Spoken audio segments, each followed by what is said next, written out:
கடந்த 10 ஆண்டுகளில் திரு செங்கோட்டையன் அவர்களால் செங்கோட்டையனின் செயல்பாடுகள் பிடிக்காமல் அதிமுகவை விட்டு போனவர்களுடைய பட்டியலை படிக்கிறது.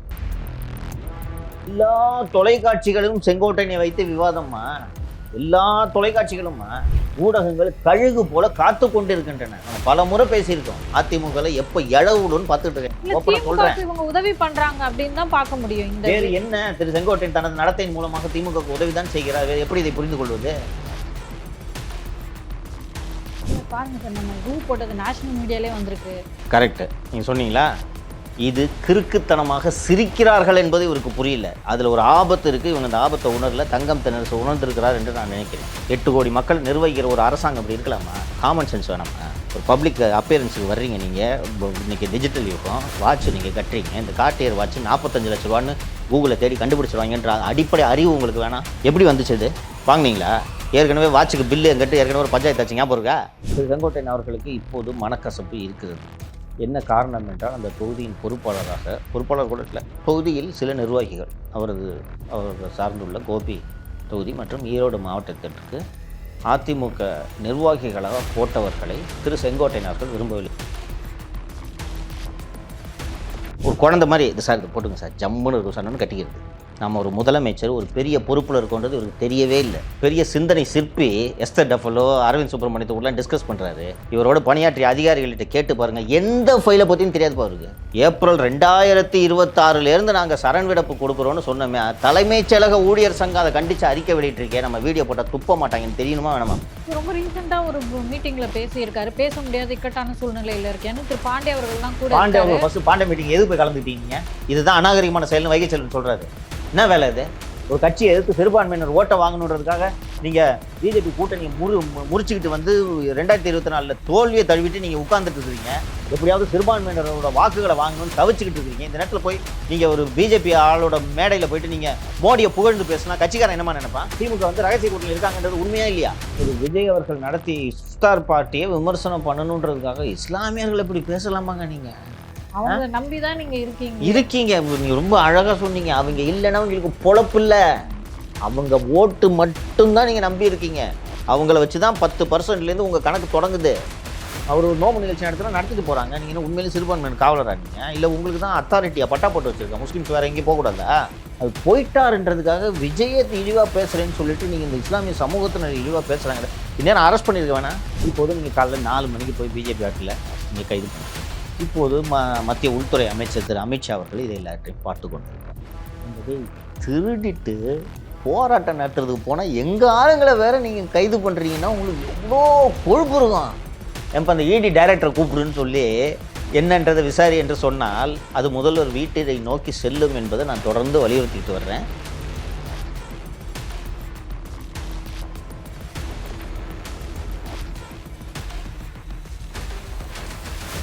வணக்கம் சவுக்கு மீடியா நேயர்களே. இன்று அரசியல் அரட்டையில் பல்வேறு சமூக மற்றும் அரசியல் நிகழ்வுகளை பற்றி பேச இருக்கிறோம். வாருங்கள். வணக்கம். வணக்கம் லியோ. வணக்கம்மா. அப்புறம் சார், வீடியோ பார்த்தீங்களா? பார்த்தேன். ஆக அருமையான வீடியோ. எனக்கு உண்மையிலேயே அந்த வீடியோ பார்க்கும்போது மனசு வருத்தமாக தான் இருந்துச்சு. நான் தொடர்ந்து சொல்லிட்டு இருக்கேன், உங்களுக்கே சந்தேகமாக இருக்கும், அது எப்படி ஒரு சீஃப் மினிஸ்டருக்கு எதுவுமே தெரியாமல் இருக்கும் அப்படின்ட்டு. கலைஞர் கருணாநிதி மக்களோடு உரையாடுவதற்கு, குறிப்பாக தொண்டர்களோடு உரையாடுவதற்கு உடன்பிறப்புக்கு கடிதம் என்ற ஒரு விஷயத்தை வைத்திருந்தார். ஒரு ஒரிஜினல் திங்கர். அப்படி இல்லைன்னா நேரில் மீட் பண்ணுவார். அந்த உடன்பிறப்புக்கு கடிதம்ன்றத கட்சி தொண்டனுக்கும் தனக்குமான ரிலேஷன்ஷிப்பாக அவர் அதை பார்க்குறாரு. இன்னொன்று, நரேட்டிவை தொண்டனுக்கு கொடுக்குறாரு. இப்போ நம்ம வந்து இந்த பட்ஜெட் சரியில்லைட்டு விவாதம் பண்ணோன்னா அவரே உடன்பிறப்பே அறிவாயா, நமது பட்ஜெட்டை பற்றி இப்படி ஏசுகிறார்கள், அதுக்கு பதில் அப்படின்ட்டு எழுதுவார்.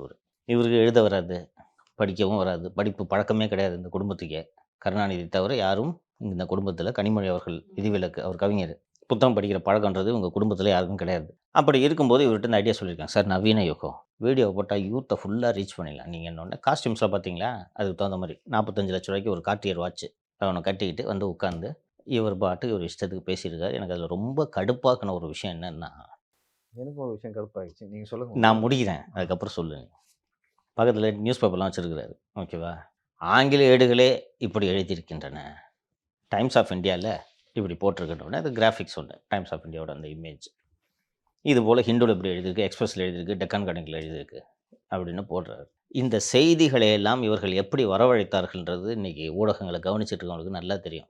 டிஏபியிலேருந்து ஃபோன் வரும், சார் சிஎம் கொஞ்சம் விருப்பப்படுறாரு, இப்போ அடிக்கடி இதை வரை சேர்த்துக்கிறாங்க, உடம்பு சரியில்லை, அது புடிச்ச மாதிரி இது கொஞ்சம் செஞ்சு கொடுங்க உடனே. அப்புறம் நீங்கள் எடிட்டர் இருந்தால் என்ன சொல்லுவீங்க? அதெல்லாம் முடியாது, குப்பை மாதிரி இருந்துச்சு பட்ஜெட்டு, அப்படி தான் நான் போடுவேன்ட்டு சொல்லுவாங்களா எடிட்டரு? விளம்பரம் வரணும். உங்ககிட்ட நான் ஒரு ஆங்கில டைம்ஸ் ஆஃப் இந்தியா என்ன சார் ஃபேவராக வந்திருக்கு அப்படின்னு சொல்லிட்டு அவங்ககிட்ட கேட்டேன். இவ்வளோ ஃபேவராக போட்டிருக்காங்களே சார் பட்ஜெட்டில் ஒன்றுமே கேட்கும்போது, இந்த பேப்பர் மட்டும் இல்லைப்பா எல்லா பேப்பரையும் அப்படி தான் வந்திருக்கு போதுமா? அப்படின்னு நீங்கள் முன்னாடியே சொல்லிட்டீங்க. சொல்லுங்க, ஞாபகம் இருக்கா? ஆ என்ன ரீசன்னா, இப்போ இந்த சிப்காட்டுக்கு நிலம் எடுப்பு, டிட்கோக்கு நிலம் எடுப்பு, பரந்தூருக்கு நிலம் எடுப்புன்னா அந்த யார் யார் நிலத்தை எடுக்கிறாங்கன்றதெல்லாம் நோட்டிஃபிகேஷனாக பப்ளிஷ் பண்ணும். 6-7 பக்கத்துக்கு விளம்பரம் வரும். யோசிச்சு பாருங்க, ஃபுல் பேஜ் நான் சொல்கிறது இவ்வளோண்டு விளம்பரம் இல்லை, வரி விளம்பரம் கிடையாது, ஃபுல் பேஜுக்கு ஆட் வரும். அந்த விளம்பரம் வந்துச்சுன்னா 4 நாள் ஓட்டிடுவாங்க ஒரு செய்தித்தாள். அதனால் இவர்கள் செய்தித்தாள்கள் முழுமையாக சார்ந்திருக்கின்றன. இத்தனைக்கும் இதெல்லாம் தாண்டியும் பேலன்ஸ்டாக மீடியா ஓரளவுக்கு எழுதுகிறாங்க. இந்த மாதிரி விஷயங்களை பட்ஜெட் தானே எழுதி தொலைச்சிட்டு போ. சாதாரண பாமரனுக்கு கூட நம்ம டீட்டெயிலாகவே விவாதிச்சிருக்கோம் பட்ஜெட் பற்றி. பாமரனுக்கு கூட இவங்க பூரா தேர்தல் அறிக்கை மாதிரி பட்ஜெட் போட்டிருக்காங்கன்றது எல்லாருக்கும் தெரியும். எதிர்க்கட்சிகள் ஒன்று விடாமல் இந்த பட்ஜெட்டை கடுமையாக விமர்சித்து விட்டன. அப்போ அந்த செய்தித்தாள்களில் இருக்கக்கூடிய எடிட்டருக்கு தெரியாதா? இதை ஒரு சான்றாக எடுத்துகிட்டு வந்து நம்மக்கிட்ட சர்டிஃபிகேட்னு காட்டுறாரு. ஃபஸ்ட்டு அதுவும் எப்படி சொல்கிறாருன்னா, ஏடுகள் இப்படி பாராட்டியிருக்குன்னா எதிர்க்கட்சிகள் பேப்பர் படிக்கணுமா? அவங்க படிக்கிறாங்க, நீங்கள் தான் படிக்கிறது இல்லை. இவங்க மாலதி சொன்ன மாதிரி எடுத்த உடனே போய் காட்டுறது, சார் பார்த்தீங்களா எவ்வளோ உங்களுக்கு இது லைக்ஸு அல்லது சார் அப்படின்னோடனே, அப்படியா ரைட்டு போட்டுருவோம் ஒரு வீடியோவை என்று இவர் ஒரு கனவுலகத்தில் வாழ்ந்து கொண்டிருக்கிறார் என்று நான் நான் கூட வந்து சார் எப்படி கன்வின்ஸ் பண்ணுவாங்கன்னு நான் நினைச்சிட்டு இருந்தேன். இப்பதான் தெரியுது சார். பாருங்க சார், நம்ம ரூ போட்டது நேஷனல் மீடியாலே வந்திருக்கு. கரெக்டு, நீங்கள் சொன்னீங்களா? இது கிறுக்குத்தனமாக சிரிக்கிறார்கள் என்பது இவருக்கு புரியல. அதில் ஒரு ஆபத்து இருக்குது, இவங்க அந்த ஆபத்தை உணரல. தங்கம் தென்னரசு உணர்ந்திருக்கிறார் என்று நான் நினைக்கிறேன். நிதியமைச்சர் திருமதி நிர்மலா சீதாராமன் அவர்கள் இது குறித்து பேசும்போது, இது பிரிவினைவாதம்னு ஒரு வார்த்தையை சொல்லியிருந்தாங்க, கவனிச்சிங்களா? பிரிவினைவாதம்ன்ட்டு ஏன் செடிஷன் சொன்னாங்கன்னு புரியுதா? நீங்கள் இந்தியாவின் ஒரு அங்கம், உங்களுக்குன்னு தனியாக கரன்சியை வச்சுருக்கீங்க இல்லை? தனியாக கரன்சி வச்சிங்கன்னா என்ன சிம்பிள் வேணாலும் நீங்கள் போட்டுக்கங்க. அது தனி நாடுப்பா, அவங்க இஷ்டத்துக்கு வாரம் ஒரு கரன்சியை மாற்றிட்டு இருப்பாங்கன்னு நீங்கள் சொல்லலாம். நீங்கள் இந்தியாவில் ஒரு அங்கம், அப்போ இந்தியாவின் சின்னமான, இந்திய ரூபாயின் சின்னமான அந்த 6 சிம்பலை நான் ஏற்றுக்க மாட்டேன், நான் தனியாக ரூ போடுவேன்ட்டு நீங்கள் சொல்கிறது அந்த இந்திய ஒன்றியத்திற்கு எதிரான செயலா இல்லையா? இது பிரிவினைவாதம்ன்ட்டு சொல்லியிருந்தாங்க. தங்கம் தென்னரசு நாங்கள் ஒற்றுமையை வலியுறுத்துவர்கள்னு ஒரு உருட்டு ஓட்டியிருந்தார். அதற்கு பிறகு இவர் வந்து நிதியமைச்சர் பிரிவினைவாதம்னு சொன்னதுக்கு பிறகு இப்படி சொல்கிறாங்கன்னா எவ்வளோ பெரிய ரிஸ்க் இது? கிட்டத்தட்ட இந்தியன் கரன்சியை நான் ஏற்றுக்க மாட்டேன்றது பொருள் தானே அது. அதில் இருக்க ரிஸ்க்கை அடங்கிக்காமல் திருப்பி நம்ம சரியான ஒரு ஹிட்டு பண்ணிட்டோம் அப்படின்னு சொல்லிட்டு இதை பெருமையாக அவங்க தான் எழுதி வைக்கிறாங்களே. படிக்க வேணாம்? உங்களுக்கு சோஷியல் மீடியா அக்கௌண்ட்டை யூஸ் பண்ண தெரியணும், உங்களுக்கு யூஸ் பண்ண தெரியாது. அவங்க என்ன கொண்டு வந்து காட்டுறாங்களோ அதை தான் பார்ப்பீங்களா நீங்கள்? அதிலேயே கீழே எப்படி உங்களை விமர்சித்திருக்கிறார்கள் என்பதையும் சேர்த்து பார்த்தால் உங்களுக்கு தெரியும் அல்லவா? இல்ல அப்படின்னா வந்து கழிவு நீர் வண்டி அந்த ஊழல், அப்ப பார்த்தா கழிவறை ஊழல். கழிவறை ஊழல்லாம் டைம்ஸ் ஆஃப் இந்தியாவில் நீங்கள் ஏடுகளை படிச்சிங்களா? டைம்ஸ் ஆஃப் இந்தியாவில் தான் வந்துருந்துச்சு அந்த ஊழல், கழிவறை டாஸ்மாக் ஊழல். ஊழல். நாம கேட்கலாம், நீங்கள் படிச்சீங்களா? நீங்கள் படிச்சு கொஞ்சம் நீ யோசிச்சு பாருப்பா. டெய்லியும் தினமலரை படித்தா நாட்டு நடப்பு தெரியுமா தெரியாதப்பா? சொல்லுப்பா. தெரியும். ஒரு ஆட்சியின் மீது என்ன குறையோ அதைத்தான் முதலில் நீங்கள் ஒரு ஆட்சியாளர் தெரிந்து கொள்ள வேண்டும். உண்மையிலே சொல்கிறானா பொய் சொல்கிறானான்றதை தெரிஞ்சுக்குங்க. நீங்கள் கருணாநிதி துக்ளக்கை தான் முதல்ல படிப்பார், தீக்கதிரை படிப்பார் தெரியுமா? துக்ளக்கு தீக்கதிரை படிச்சுட்டு துக்ளக்கில் ஒரு 2 பேஜுக்கு வந்து இந்த சோஷியல் இஷ்யூஸ் வரும், லோக்கல் இஷ்யூஸ் வரும். இங்கே இந்த குழா சரியில்லை, இங்கே ரோடு மோசமாக இருக்குன்ட்டு வரும். உடனே கூப்பிட்டு இதை சரி பண்ணிவிட்டு சோக்கு ஃபோன் பண்ணி சொல்லுங்கன்னு அவங்க செக்ரட்டரிகிட்ட சொல்லுவார். நீங்கள் படிக்கிறீங்களா முதல்ல? நீங்கள் தினமலரை டெய்லி படிச்சுட்டு வந்தீங்கன்னா அது உங்களுக்கு எதிர்க்கட்சி நாளேடு, நான் மறுக்கலை. அப்போ அவன் என்ன சொல்கிறான் அதில் உண்மையாக இல்லையான்றதை நீங்கள் தெரிஞ்சுக்கணுமா இல்லையா? என்னமோ எங்களுக்கு வந்து சொல்லிக் கொடுக்குறீங்க, எதிர்க்கட்சிகள் சொல்லிக் கொடுக்குறீங்க. எதிர்க்கட்சிகள் ஏடுகளை எல்லாம் படிக்கணும், எதை எழுதி கொடுத்தாலும் படிக்கிறது. முன்னாடி டெலிபிராம்டரில் வச்சு டைலாக் எழுதி கொடுத்தா ஒரு வேர்டு பேசினு இருப்பார் ஷூட்டிங்க்கு. இல்லை, நான் ஒன்று கேட்க விரும்புகிறேன். இப்போ கருணாநிதி அவர்கள் வந்து அந்த லெட்டர் மூலமாக, கடிதத்தின் மூலமாக வந்து உடன்பிறப்புகளுக்கு வந்து தொடர்ந்து ஒரு கனெக்டை உருவாக்க நினைச்சாரு. அது ஒர்க் அவுட் ஆச்சுன்னு சொன்னீங்க. இந்த வீடியோ என்பது வந்து ஒர்க் அவுட் ஆகலையா? ஒரு கனெக்ஷனை ஏற்படுத்தலையா தொண்டர்களுக்கும் வந்து ஒரு திமுக வீடியோ மூலமாக நீங்கள் பச்சையாக பொய் சொன்னீர்கள் என்றால் எப்படி கனெக்ட் உருவாகும்? நான் சொல்கிறேன், கிட்டத்தட்ட 10 வருஷமாக பிரதமர் திரு மோடி அவர்கள் மன் கி பாத்தில் பேசிகிட்டு இருக்காரு. என்ன கனெக்ட் உருவாச்சு? இங்கே இருக்கக்கூடிய பாரதிய ஜனதா கட்சியினர் கூட மோடி அவர்கள் மன் கி பாத்தில் பேசும்போதெல்லாம் பெரிய எல்இடி ஸ்க்ரீன் வச்சு வாங்க எல்லாரும் பார்க்கலான்னு இவங்களும் உட்காந்து கேட்டு அந்த வீடியோலாம் எடுத்து போடுறாங்க. என்ன கனெக்ட் உருவாயிடுச்சு? வளர்ந்துருக்கணுமா இல்லையா? பொய் எவ்வளோ நாளுக்கு இப்போ அரங்கேறும்? இப்போ நீங்கள் சொல்லுங்கள், இந்த வீடியோவில் உங்களுக்கு என்ன காண்டான விஷயம் என்ன? இல்லை, பட்ஜெட்டுக்கு முன்னாடி மாலை 6 மணிலேருந்து 10 மணி வரை வந்து ரகுராம் ராஜன், அந்த எஸ்தர் டெஃபுல்லோ, ஆ. அதுக்கப்புறம் சுப்பிரமணியம் அப்படின்னு ஆ. சொல்லிட்டு இந்த மாதிரி பொருளாதார அறிஞர்கள்லாம் கூட சேர்ந்து பேசி கலந்து ஆலோசித்து விட்டது தான் வந்து இந்த பட்ஜெட்டையே உருவாக்குனாங்க. அவங்க என்ன பேசுறாங்கன்னு புரியுமா முதல்ல அவருக்கு? இதெல்லாம் பேச வேணாம்னு பார்க்குறேன். வாயத்தான் புடுங்குறாரு அவரு. புரியுமா உங்களுக்கு முதல்ல? இல்ல அந்த வீடியோல அப்படி இருந்துச்சு. இல்ல ஆ? என்ன கேள்வி என்னன்னா, கேள்வி வந்துரும். இந்த பட்ஜெட்ட வந்து எப்படி தயாரிச்சீங்க? ஆ. முன்னேற்பாடுகள்லாம் ஆ. எப்படி அப்படின்னு சொல்லிட்டு ஆ. ஒரு கேள்வி வந்தது. ஆ. அதுக்கு வந்து பதில் சொல்றாரு. ம். ஸோ இந்த மாரி சொல்றாரு. இவருக்கே சிரிப்பு வர வேணாமா? இப்படிலாம் பார்த்தா நம்மள பார்த்து சிரிப்பாங்கன்னு தோண வேணாமா? நீங்க கேட்டீங்களே இந்த ரிலேஷன்ஷிப் ஏற்பட்டுச்சான்னு. இப்படி பச்சையா புழுகுனா எப்படிப்பா ரிலேஷன்ஷிப் ஏற்படும்? எல்இடில வந்து பட்ஜெட்ட ஒளிபரப்புறாங்க. அப்பயே மக்கள் பார்க்கல. அது தெரிய வேணாமா? என்ன நடக்குதுன்னு தெரிய வேணாமா? நான் சொன்னேன்ல, இந்த ஆள ஏமாத்துறாங்கன்னு சொன்னேன்ல நானு. ஆ? சார் 1000 ஸ்க்ரீன்ல போடலாம் சார்ன்னு சொன்னோனே, யோவ் எதுக்குய்யா? டிவில வருதுல்ல, மூடிட்டு உட்காருன்னு சொல்லணும் ஒரு சிஎம். இல்லையா? என்ன துட்டு அடிக்கிறதுக்கு நீ ஏற்பாடு பண்றியா? அதுல சார் சீமான் அவர் பேசின டைரக்ட் பிரஸ் மீட் வேற வந்திருக்கு. வந்திருக்காரு திரு பழனிசாமி அவர்கள் அத நான் சொன்னான்னு நினைக்கிறேன். பார்த்தேன். சீமான் பேசுனது தான் எல்லாரும் பார்த்தாங்க. இவங்க பேசுறத பார்க்கல. இப்போ கொஞ்சம் இது நம்ம நகைச்சுவையா சிரிச்சுட்டு போயிரும். எவ்வளோ ஆபத்துன்னு யோசிச்சு பாருப்பா. நீ தான் சீஃப் மினிஸ்டர். உனக்கு ஒண்ணுமே தெரியல. நானும் மாலதியும் உன் செக்ரட்டரி. ஒண்ணுமே உனக்கு தெரியல. காலையில எந்திச்சோனே நாங்க 2 பேரும் பேசிக்குவோம். சரி இன்னும் லூசு இருந்தாலே இன்னைக்கு இதை கொண்டு போய் வைப்போம். அப்படின்னா நாங்க 2 பேரும் பேசி வச்சுட்டு, சார் இதை பாருங்க சார். உங்களை பாராட்டி எவ்வளோ லைக்ஸ் வந்திருக்கு பாருங்க சார் இன்ஸ்டால என்று நாங்கள் உங்கள்கிட்ட காமிச்ச உடனே அப்படியா அப்படின்ட்டு நீங்களும் எதை நீட்டினாலும் கையெழுத்து போட்டால் நானும் மாலதியும் சேர்ந்து எவ்வளவு கொள்ளையடிப்போம். இது எத்தகைய ஆபத்து. 8 கோடி மக்கள் நிர்வகிக்கிற ஒரு அரசாங்கம் அப்படி இருக்கலாமா? ஃபஸ்ட்டு நான் இது சொல்கிறேன், காமன் சென்ஸ் வேணாமா? ஒரு பப்ளிக் அப்பியரன்ஸுக்கு வர்றீங்க நீங்கள். இன்றைக்கி டிஜிட்டல் யுகம். வாட்ச் நீங்கள் கட்டுறீங்க. இந்த கார்டியர் வாட்ச் 45 லட்ச ரூபான்னு கூகுளில் தேடி கண்டுபிடிச்சிருவாங்கன்ற அடிப்படை அறிவு உங்களுக்கு வேணாம்? எப்படி வந்துச்சு இது? வாங்கினீங்களா? ஏற்கனவே வாட்சுக்கு பில்லு எங்கிட்ட ஏற்கனவே ஒரு பஞ்சாயத்து ஆச்சு, ஞாபகம் இருக்கா? அப்போ திருப்பி நீங்கள் கட்டலாமா? அந்த கார்டியர் வாட்ச் கோல்டு ஸ்டாப்பில் வரும். ஓகேவா? கோல்டு ஸ்டாப்போட சேர்த்து 45 லட்ச ரூபா இம்போர்ட் டியூட்டியோட சேர்த்து. இவர் அந்த ஸ்டாப்பை ரிமூவ் பண்ணிட்டு பிளாக் ஸ்டாப் போட்டுட்டு வச்சிருக்காரு. வாட்ச் என்ன வச்சுன்றது தெரியாது. இதை கட்டிட்டு சுற்றுறீங்க. ஒரு குழந்தை மாதிரி இது சார் இதை போட்டுங்க சார் ஜம்முன்னு இருக்கும் சார்னு கட்டிக்கிறது. நம்ம ஒரு முதலமைச்சர் ஒரு பெரிய பொறுப்பில் இருக்கோன்றது இவருக்கு தெரியவே இல்லை. பெரிய சிந்தனை சிற்பி எஸ்தர் டெஃபுல்லோ அரவிந்த் சுப்ரமணியத்தை கூட டிஸ்கஸ் பண்ணுறாரு. இவரோட பணியாற்றிய அதிகாரிகள்கிட்ட கேட்டு பாருங்க, எந்த ஃபைலை பற்றியும் தெரியாது அவருக்கு. எந்த ஃபைலை பற்றியும் தெரியாது. அப்படியா? கரெக்டா? ஏன் இந்த அதிகாரிங்க ஆட்ட போடுறாங்கன்னு தெரியுதா? எதுட்டா கரெக்டா அப்படின்னு கேட்பாரு. சார் கரெக்டாக இருக்கு சார், செக் பண்ணிட்டேன் சார், அவ்வளோதான். அதனால்தான் இவர் அந்த அதிகாரிகளை சார்ந்து இருக்கிறார். அதிகாரிங்க தான் இந்த ஆட்சி நடத்துறாங்கன்னு அவரே நம்புறாரு. இந்த அதிகாரிகள்லாம் திராவிட உணர்வுள்ள அதிகாரிகள். இன்னும் 25 வருஷத்துக்கு நம்மள முதல்வரா நம்மளையும் நம்ம குடும்பத்தையும் இன்ப நிதி வரைக்கும் சிஎம் ஆக்காம இந்த அதிகாரிகள் ஓய மாட்டார்கள்னு நம்புறாரு அவரு. இவங்க அதை பயன்படுத்திட்டு முட்டு சந்துக்கு இவரையும் கவர்மெண்ட்டையும் கூட்டு போறாங்க. போய் திருப்பி இந்த மாதிரி வீடியோ போடுறவன் பட்ஜெட்டை பத்தி என்ன சொல்றாங்க? ஏப்ரல் 2026 நாங்க சரண் விடப்பு கொடுக்குறோம்னு சொன்னோமே, தலைமைச் செயலக ஊழியர் சங்கம் அதை கண்டிச்சு அறிக்கை வெளியிட்டிருக்கேன். நம்ம வீடியோ போட்டா துப்ப மாட்டாங்கன்னு தெரியணுமா வேணாமாப்பா? இல்ல அதே பேப்பர்ல தானே சார் அதுவும் வருது. அப்ப நீங்க அதை பிரிச்சு பார்க்கணும்ல நாளேட்ல. அவர் முதல் பக்கம் மட்டும் பார்த்துட்டாரு. அவ்வளவுதான். உனக்கு தெரியுதாப்போ? அங்க முன்னாடி டெலிபிராம்டர்ல என்ன ஓடுதோ பார்த்து டயலாக் பேசுறது அவ்வளவுதான். சார் ஷார்ட் ஓகேன்னு போயிடுவாரு. இவர் படிக்கிறார், இன்டெலிஜென்ஸ் ரிப்போர்ட்டை படிக்கிறார். முதல்ல துணை முதல்வர் தினேஷ் தான் படிக்கிறார் உளவுத்துறை அறிக்கைகளை. உண்மையிலேயே எனக்கு வேதனையா இருக்கு. 8 கோடி மக்கள் கொண்ட ஒரு மாநிலத்தை இப்படி ஒரு பொம்மை முதல்வர் நிர்வாகம் செய்வது ஆபத்து. இதுல வந்து ஒரு 4-5 பொருளாதார அறிஞர்கள்லாம் வந்து இந்த பட்ஜெட்டுக்கு ஆதரவா பேசியிருக்காங்க. அதையும் பாருங்க அப்படின்றாங்க. 3 பேர் வந்து பேசுறாங்க. இந்த பட்ஜெட் பிரமாதமா இருக்கு. இந்த மாதிரி ஒரு பட்ஜெட் வந்ததே இல்லை அப்படின்றாங்க. எப்படிப்பட்ட கனவு உலகத்துல வாழ்ந்துக்கிட்டு தன்னையும் ஏமாத்திக்கிட்டு நம்மளையும் ஏமாத்த ட்ரை பண்றாரு தெரியுதா? இதெல்லாம் இந்த மாதிரி நம்ம கண்ணை மூடிக்கிட்டு உலகம் இருண்டு விட்டது என்று நினைத்து கொண்டிருந்தால் இதற்கான விலையை நாம் கொடுக்க வேண்டியிருப்போன்றது அவர் உணரவே இல்லை. நான் உள்ளபடியே சொல்றேன், இந்தியாவிலே நாம தான் பெஸ்ட் சீஃப் மினிஸ்டர் மனசார நம்புறாரு. ஆக்சுவலாக இவங்க வந்து பேசிக்கிறாங்க சார். திமுக அரசு வந்து சுகாதாரத்தில் நம்பர் 1, தமிழ்நாடு பாதுகாப்பில் நம்பர் 1 இருக்குது. கல்லூரிகளில் வந்து நிறைய கல்லூரிகள் வந்து உள்ளே வந்திருக்கு, அதனால் நம்பர் 1 சொல்கிறாங்க. இவங்க ஆட்சிக்கு வந்தோடனே அது வரல. ஏற்கனவே 10 ஆண்டுகள் வந்து ஆட்சியில் இருந்தாங்க. அதோட தாக்கம் தான் இப்போ ரிஃப்ளெக்ட் ஆகுது. இந்த 5 வருஷத்தோட தாக்கம் அடுத்த ஒரு 5 இல்லை 10 வருஷத்துல ரிஃப்ளெக்ட் ஆகும். லைக் டிக்ளைனாக ஆகும்னு சொல்கிறேன் நான். இது நடக்கும். அது நடக்கும். இவருக்கு அந்த விஷனே இல்லை. இவர் லீடரே கிடையாதுப்பா. First he's not a leader. இவர் வந்து ஒரு சிறந்த குடும்பத் தலைவர்.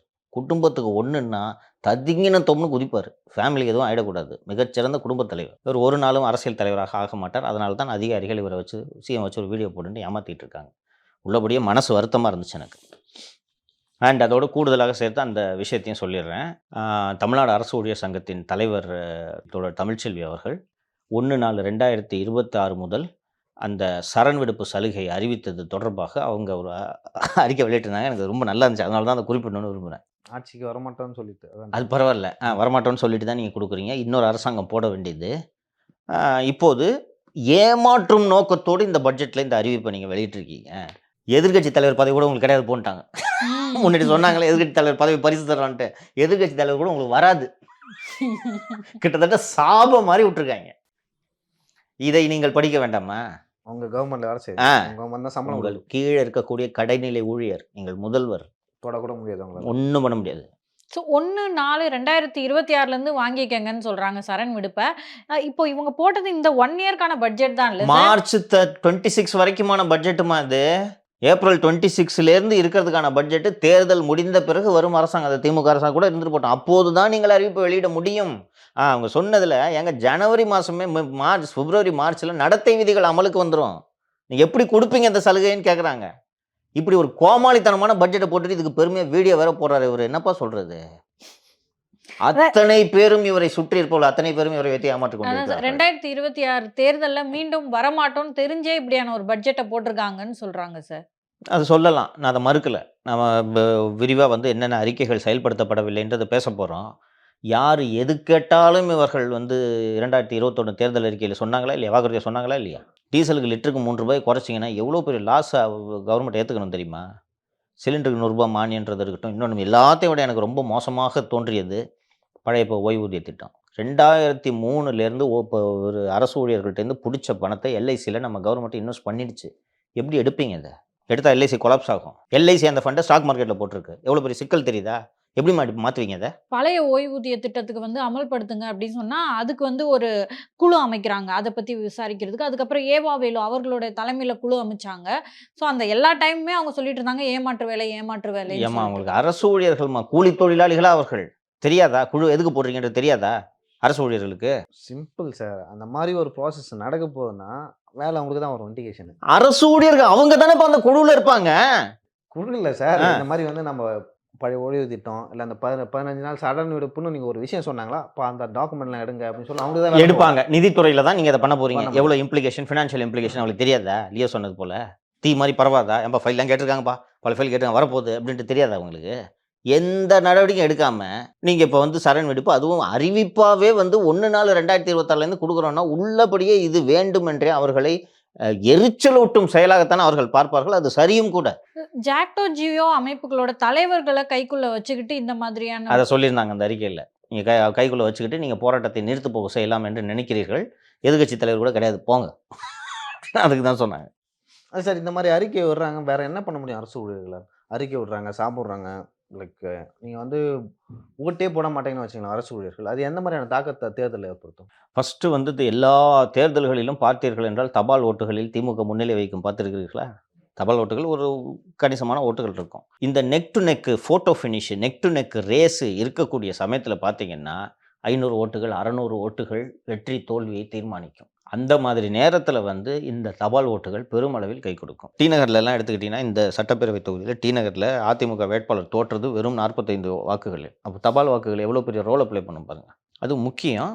இன்னொன்று நம்ம இதை பற்றி ஏற்கனவே பேசியிருக்கோம்னு நினைக்கிறேன். அரசு ஊழியர்கள் தான் அரசுக்கும் மக்களுக்குமான பாலமாக இருப்பவர்கள். அரசு கவர்மெண்ட் ஆஃபீஸில் இருக்க ஒரு சொன்னார்னா ஒரு இந்த எளிய கடைநிலையில் இருக்கக்கூடியவர்கள் ஏதோ படித்த ஒரு அதிகாரி சொல்கிறாருன்னு நம்புவாங்க. போய் தப்பி தவறி போட்டுறாதீங்க அவ்வளோதான் ஒன்றும் கிடைக்காதுன்ட்டு சொல்லி அனுப்புவாங்க.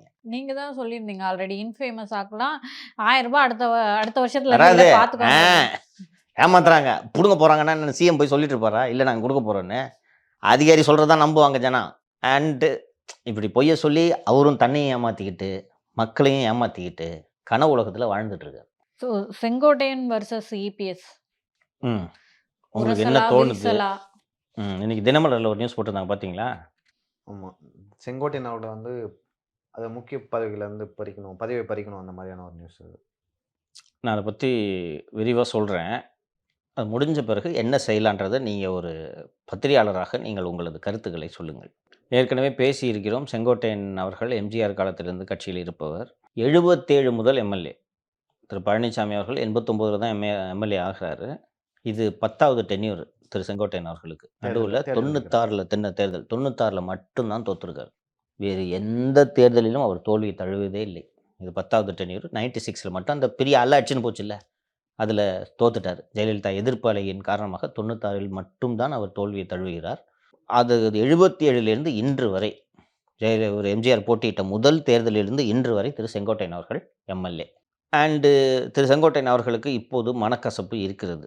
என்ன காரணம் என்றால், அந்த தொகுதியின் பொறுப்பாளர் கூட இல்லை, தொகுதியில் சில நிர்வாகிகள் அவர் சார்ந்துள்ள கோபி தொகுதி மற்றும் ஈரோடு மாவட்டத்திற்கு அதிமுக நிர்வாகிகளாக போட்டவர்களை திரு செங்கோட்டையன் அவர்கள் விரும்பவில்லை. இதுதான் பிரச்சனையோட அடிப்படை காரணம். என்னை கேட்காம நீங்கள் உங்கள் இஷ்டத்துக்கு போட்டுட்டீங்க. இப்போ ஒரு ஜெயபிரகாஷை போடுறாங்கன்னா, ஜெயபிரகாஷ் எனக்கு எதிரி, என் பேச்சை கேட்க மாட்டான். அந்த ஆளை தூக்கிட்டு வந்து நீங்கள் இங்கே நிர்வாகியாக கொடுத்தீங்கன்னா அப்புறம் எனக்கு என்ன மரியாதை? இதுதான் செங்கோட்டையனோட இஷ்யூ. செங்கோட்டையனுக்கு ஜெயபிரகாஷை பிடிக்காது என்பது திரு பழனிசாமி அவர்களுக்கு நன்றாக தெரியும். அதையும் மீறி அங்கே போடுகிறார் என்றால் ஏதாவது ஒரு காரணம் இருக்கும் அல்லவா? இப்போது நிர்வாகியாக போடப்பட்டிருப்பவர் வேட்டுவ கவுண்டர் என்ற சமூகத்தை சேர்ந்தவர். திரு செங்கோட்டையன் அவர்களுடைய தொகுதியிலேயே வேட்டுவ கவுண்டர் சமூகத்தின் வாக்குகள் 20,000 வாக்குகள் இருக்கிறது. ஸோ ஒரு அரசியல் கட்சி இந்த கம்யூனல் காம்போசிஷன்லாம் பார்த்துட்டு தான் பொறுப்புகளை போடணும். ஸோ இப்போ அந்த சமூகத்தை சேர்ந்தவரை நிர்வாகியாக போட்டானே இப்போ நம்பாளுப்பா அப்படின்னு சொல்லிட்டு வாக்குகள் அளிப்பதற்கு வாய்ப்பு இருக்கிறது இல்லையா? ஆனால் அந்த ஆளை எனக்கு பிடிக்காது, நீ ஜெயபிரகாஷ் தான் வேட்டுவ கவுண்டர் சேர்ந்த சமூகத்தை சேர்ந்தோன்னு வச்சுக்கோங்க, அவர் எனக்கு பிடிக்காது, ஜெயபிரகாஷ் எது போட்டீங்க? இதுதான் இவர் முறுக்கி கொண்டு இருப்பதற்கான காரணம். கடந்த 10 ஆண்டுகளில் திரு செங்கோட்டையன் அவர்களால் செங்கோட்டையனின் செயல்பாடுகள் பிடிக்காமல் அதிமுகவை விட்டு போனவர்களுடைய பட்டியலை படிக்கிறேன். திரு KR கந்தசாமி முன்னாள் எம்எல்ஏ, சத்தியமங்கலம் முன்னாள் எம்எல்ஏ, செங்கோட்டையன் பிடிக்காம கட்சி விட்டு போயிட்டார். திரு தோப்பு வெங்கடாச்சலம், இந்த பேர் நீங்கள் கேள்விப்பட்டிருப்பீங்க, பெருந்துறை எம்எல்ஏ, போய் இன்றைக்கி திமுகவில் நல்லா இருக்கார். தோப்பு வெங்கடாச்சலம்லாம் உள்ளூரில் செல்வாக்கான ஆள். அவர் போனது ஒரே ரீசன் செங்கோட்டையன். அதே போல் முன்னாள் MP மற்றும் முன்னாள் எம்எல்ஏ திரு VK சின்னசாமி, அவர் கட்சி விட்டு போயிட்டார். நவமணி கந்தசாமி, ஈரோட்டின் மாவட்ட ஊராட்சி குழு முன்னாள் ஊராட்சி குழு தலைவர், அவர் போய்விட்டார். விஜயலட்சுமி TN பாளையத்தின் ஒன்றிய குழு தலைவர், அவர் செங்கோட்டையன். இப்போ படிக்கிற பெயர்கள் அத்தனையும் செங்கோட்டையன் தான் காரணம் என்று அதிமுகவை விட்டு வெளியே சென்றவர்கள்.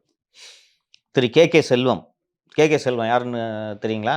செங்கோட்டையனோட சொந்த அண்ணன் பையன், செங்கோட்டையன் சித்தப்பா அவருக்கு. KK செல்வம் அவர் வெளியே போய்விட்டார். OS மனோகரன் TN பாளையத்தின் ஒன்றிய செயலாளர் வெளியே போய்விட்டார். காளியப்பன் முக்கியமான ஆளு, கோபி தொகுதியோட நகர செயலாளர், செங்கோட்டையன் தான் காரணம் என்று சொல்லிவிட்டு வெளியே போய்விட்டார். செல்வம் கோபியின் நகரமன்ற செயலாளர். சிந்து ரவிச்சந்திரன், இவரை பற்றி கடைசியாக சொல்கிறேன், அவர் அதிமுகவின் மாநில வர்த்தக அணி செயலாளராக இருந்தார். சிந்து ரவிச்சந்திரன் யாருன்னு கேட்டிங்கன்னா, இவர் தான் திரு செங்கோட்டையன் அவர்களோட PA. மிகவும் சாதாரணமான நபர். இன்று இவருடைய சொத்துக்கள் மட்டும் 200 கோடி இருக்கும். செங்கோட்டையனால் சம்பாதித்தார். இவரோட செயல்பாடு பிடிக்காமல் திமுக இந்த கவர்மெண்ட் வந்த உடனே முதல்ல போய் திமுகவில் சேர்ந்தது இந்த சிந்து ரவிச்சந்திரன். இன்னைக்கு மிகப்பெரிய கோடீஸ்வரர். KV சின்னசாமி, இவர் பிரைமரி அக்ரிகல்ச்சரல் கோஆப்ரேட்டிவ் பேங்க்னு PSCBன்னு சொல்லுவாங்கல்ல, அந்த வங்கியின் அதிமுக சார்பாக அந்த வங்கியின் தலைவராக இருந்தவர். சத்தியமங்கலம் ஒன்றிய கழக செயலாளராக இருந்த வரதராஜன் போய்விட்டார். அப்புறம் அதிமுக இளைஞரணியின் மாவட்ட செயலாளராக இருந்த திரு SP ரமேஷ், அவரும் வெளில போயிட்டார். இது போக பழைய கதை கொஞ்சம் சொல்கிறேன், பழைய கதை. திமுகவில் இருக்கக்கூடிய அமைச்சர் முத்துசாமி செங்கோட்டையனால் தான் வெளியே போனார். அவர்லாம் ஒரிஜினல் அதிமுகக்காரர், அவருக்கு பிடிக்காது, திமுக அடிப்படையிலேருந்தே பிடிக்காது. வேறு வழி இல்லாமல் இங்கே செங்கோட்டையன் இருந்தால் நம்ம ஒன்றுமே பண்ண முடியாது, வளர முடியாதுன்னு சொல்லிட்டு போயிட்டார்.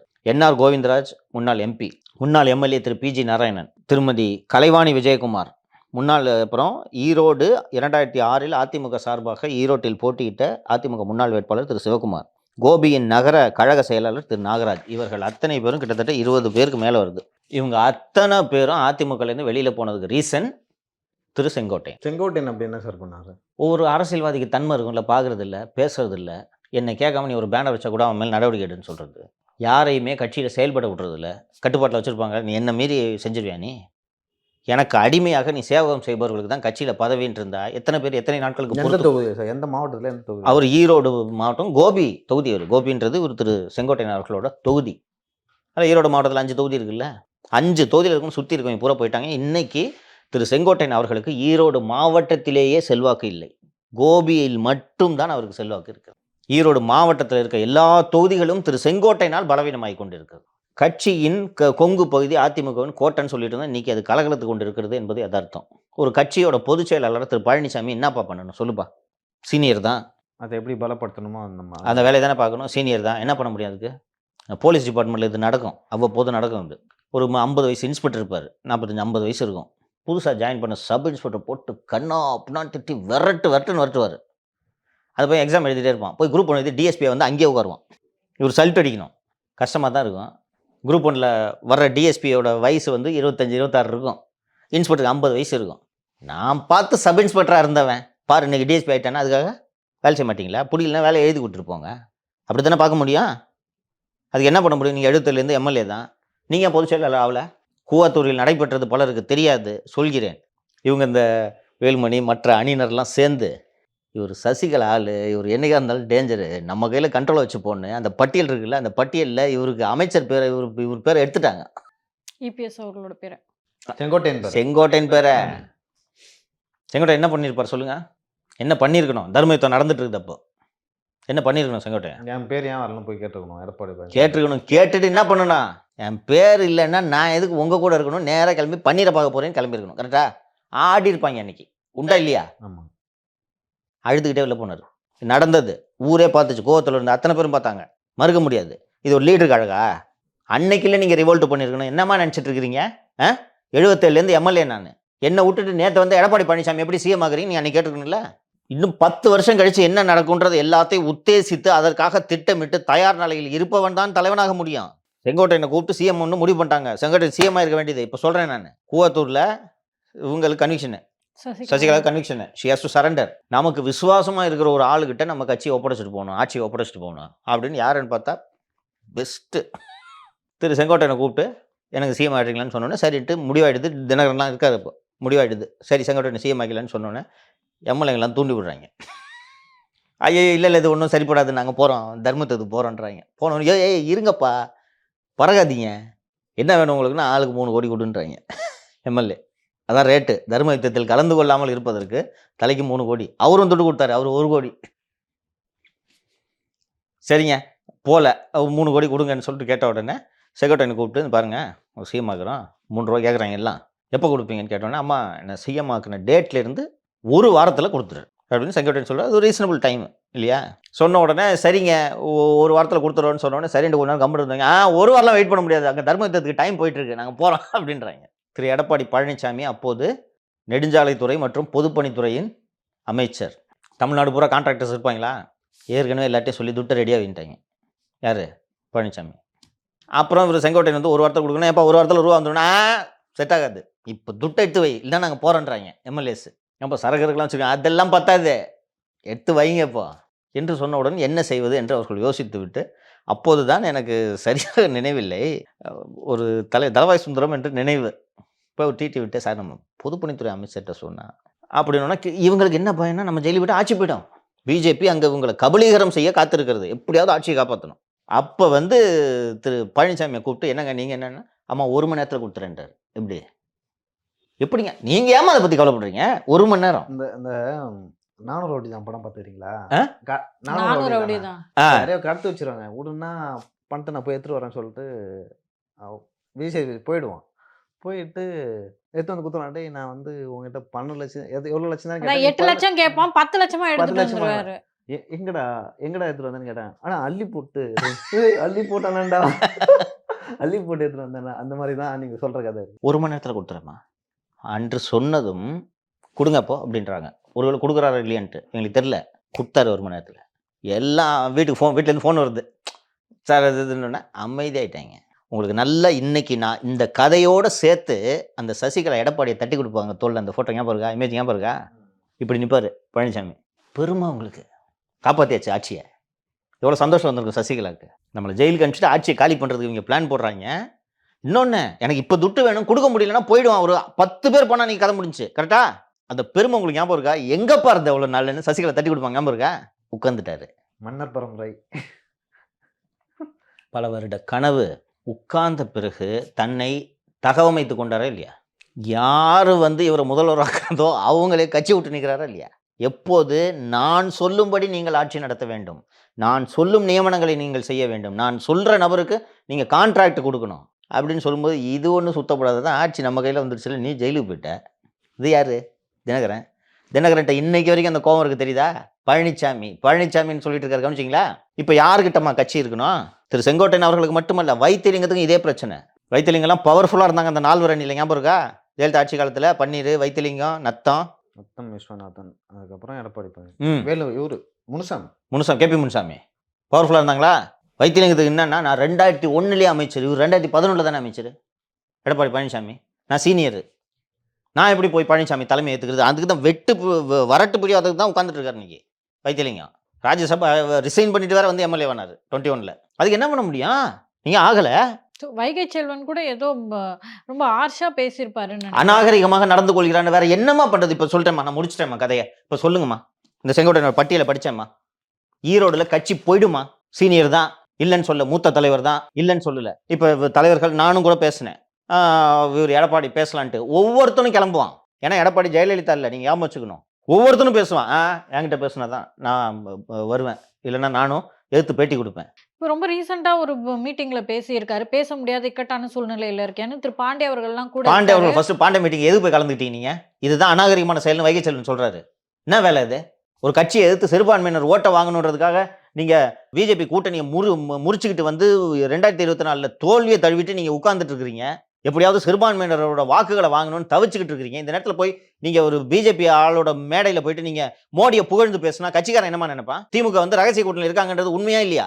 எம்எல்ஏ மீட்டிங்ல கலந்துக்காம இருக்கிறது, இந்த ரெபலியன்லாம் நீங்க கூவாத்தூர்ல பண்ணிருக்கணும் சார். எப்ப வந்து பண்றீங்க? அன்னைக்கு பண்ணுங்க. யாருங்க இந்த பழனிசாமி? எங்க தான் வந்தாலும் தூக்கி போடுறீங்க நீங்க?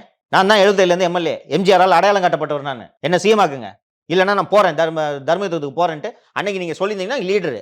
அதுக்கப்புறம் அழுதுகிட்டு போன செங்கோட்டையனை கூப்பிட்டு, யோ என்னையாச்சு, என்ன இப்படி இல்லை என் பேர் வா வா வா வான்னு சொல்லிட்டு மாஃபா பாண்டியராஜன் அப்போது தர்மயுத்தத்தில் இருந்தார். அவர் பள்ளிக்கல்வித்துறை அமைச்சர். அவர் பேரை நீக்கிட்டு இந்தா அந்த போயிட்டாரு, இந்தா நீ வச்சுக்கோ ஸ்கூல் எஜுகேஷன் கொடுத்தார். நீங்க நல்லா கவனிச்சு பார்த்தீங்கன்னா இது லீடர் மெட்டீரியல் கிடையாது. இப்போ பிஜேபி செங்கோட்டையன் அவருக்கு பின்னாடி இருக்க வாய்ப்பு இருக்காங்க சார்? நான் விசாரித்த வரையில் வாய்ப்பில்லை. இப்போவும் நான் சொல்றேன், திரு செங்கோட்டையன் அவர்கள் எங்கும் செல்ல மாட்டார். ஆனா திரு வைகை செல்வன் அவர்கள் சொன்னது போல இது ஒரு அநாகரிகமான நடத்தை. எங்கேயும் போக மாட்டாரு. போறதுக்கெல்லாம் துணிச்சல் இல்லாம அவருக்கு. போறதுன்னா அப்பவே போயிருக்க மாட்டாரா? ஏன்னா இன்னைக்கு நம்பிக்கையில்லா தீர்மானம் அப்பாவு அவர்கள் மேல கொண்டு வந்தாங்க. அதுல அவர் ஓட்டு போட்டிருக்காரு. போட்டு போட்டா எம்எல்ஏ போஸ்ட் போயிடும். பன்னீர் எங்க போட்டு ஓட்டு என்ன பண்ணாரு? ஆதரவு தானே தெரிவிச்சார். நம்பிக்கையில்லா தீர்மானத்துக்கு ஆதரவு தெரிவிச்சாரா?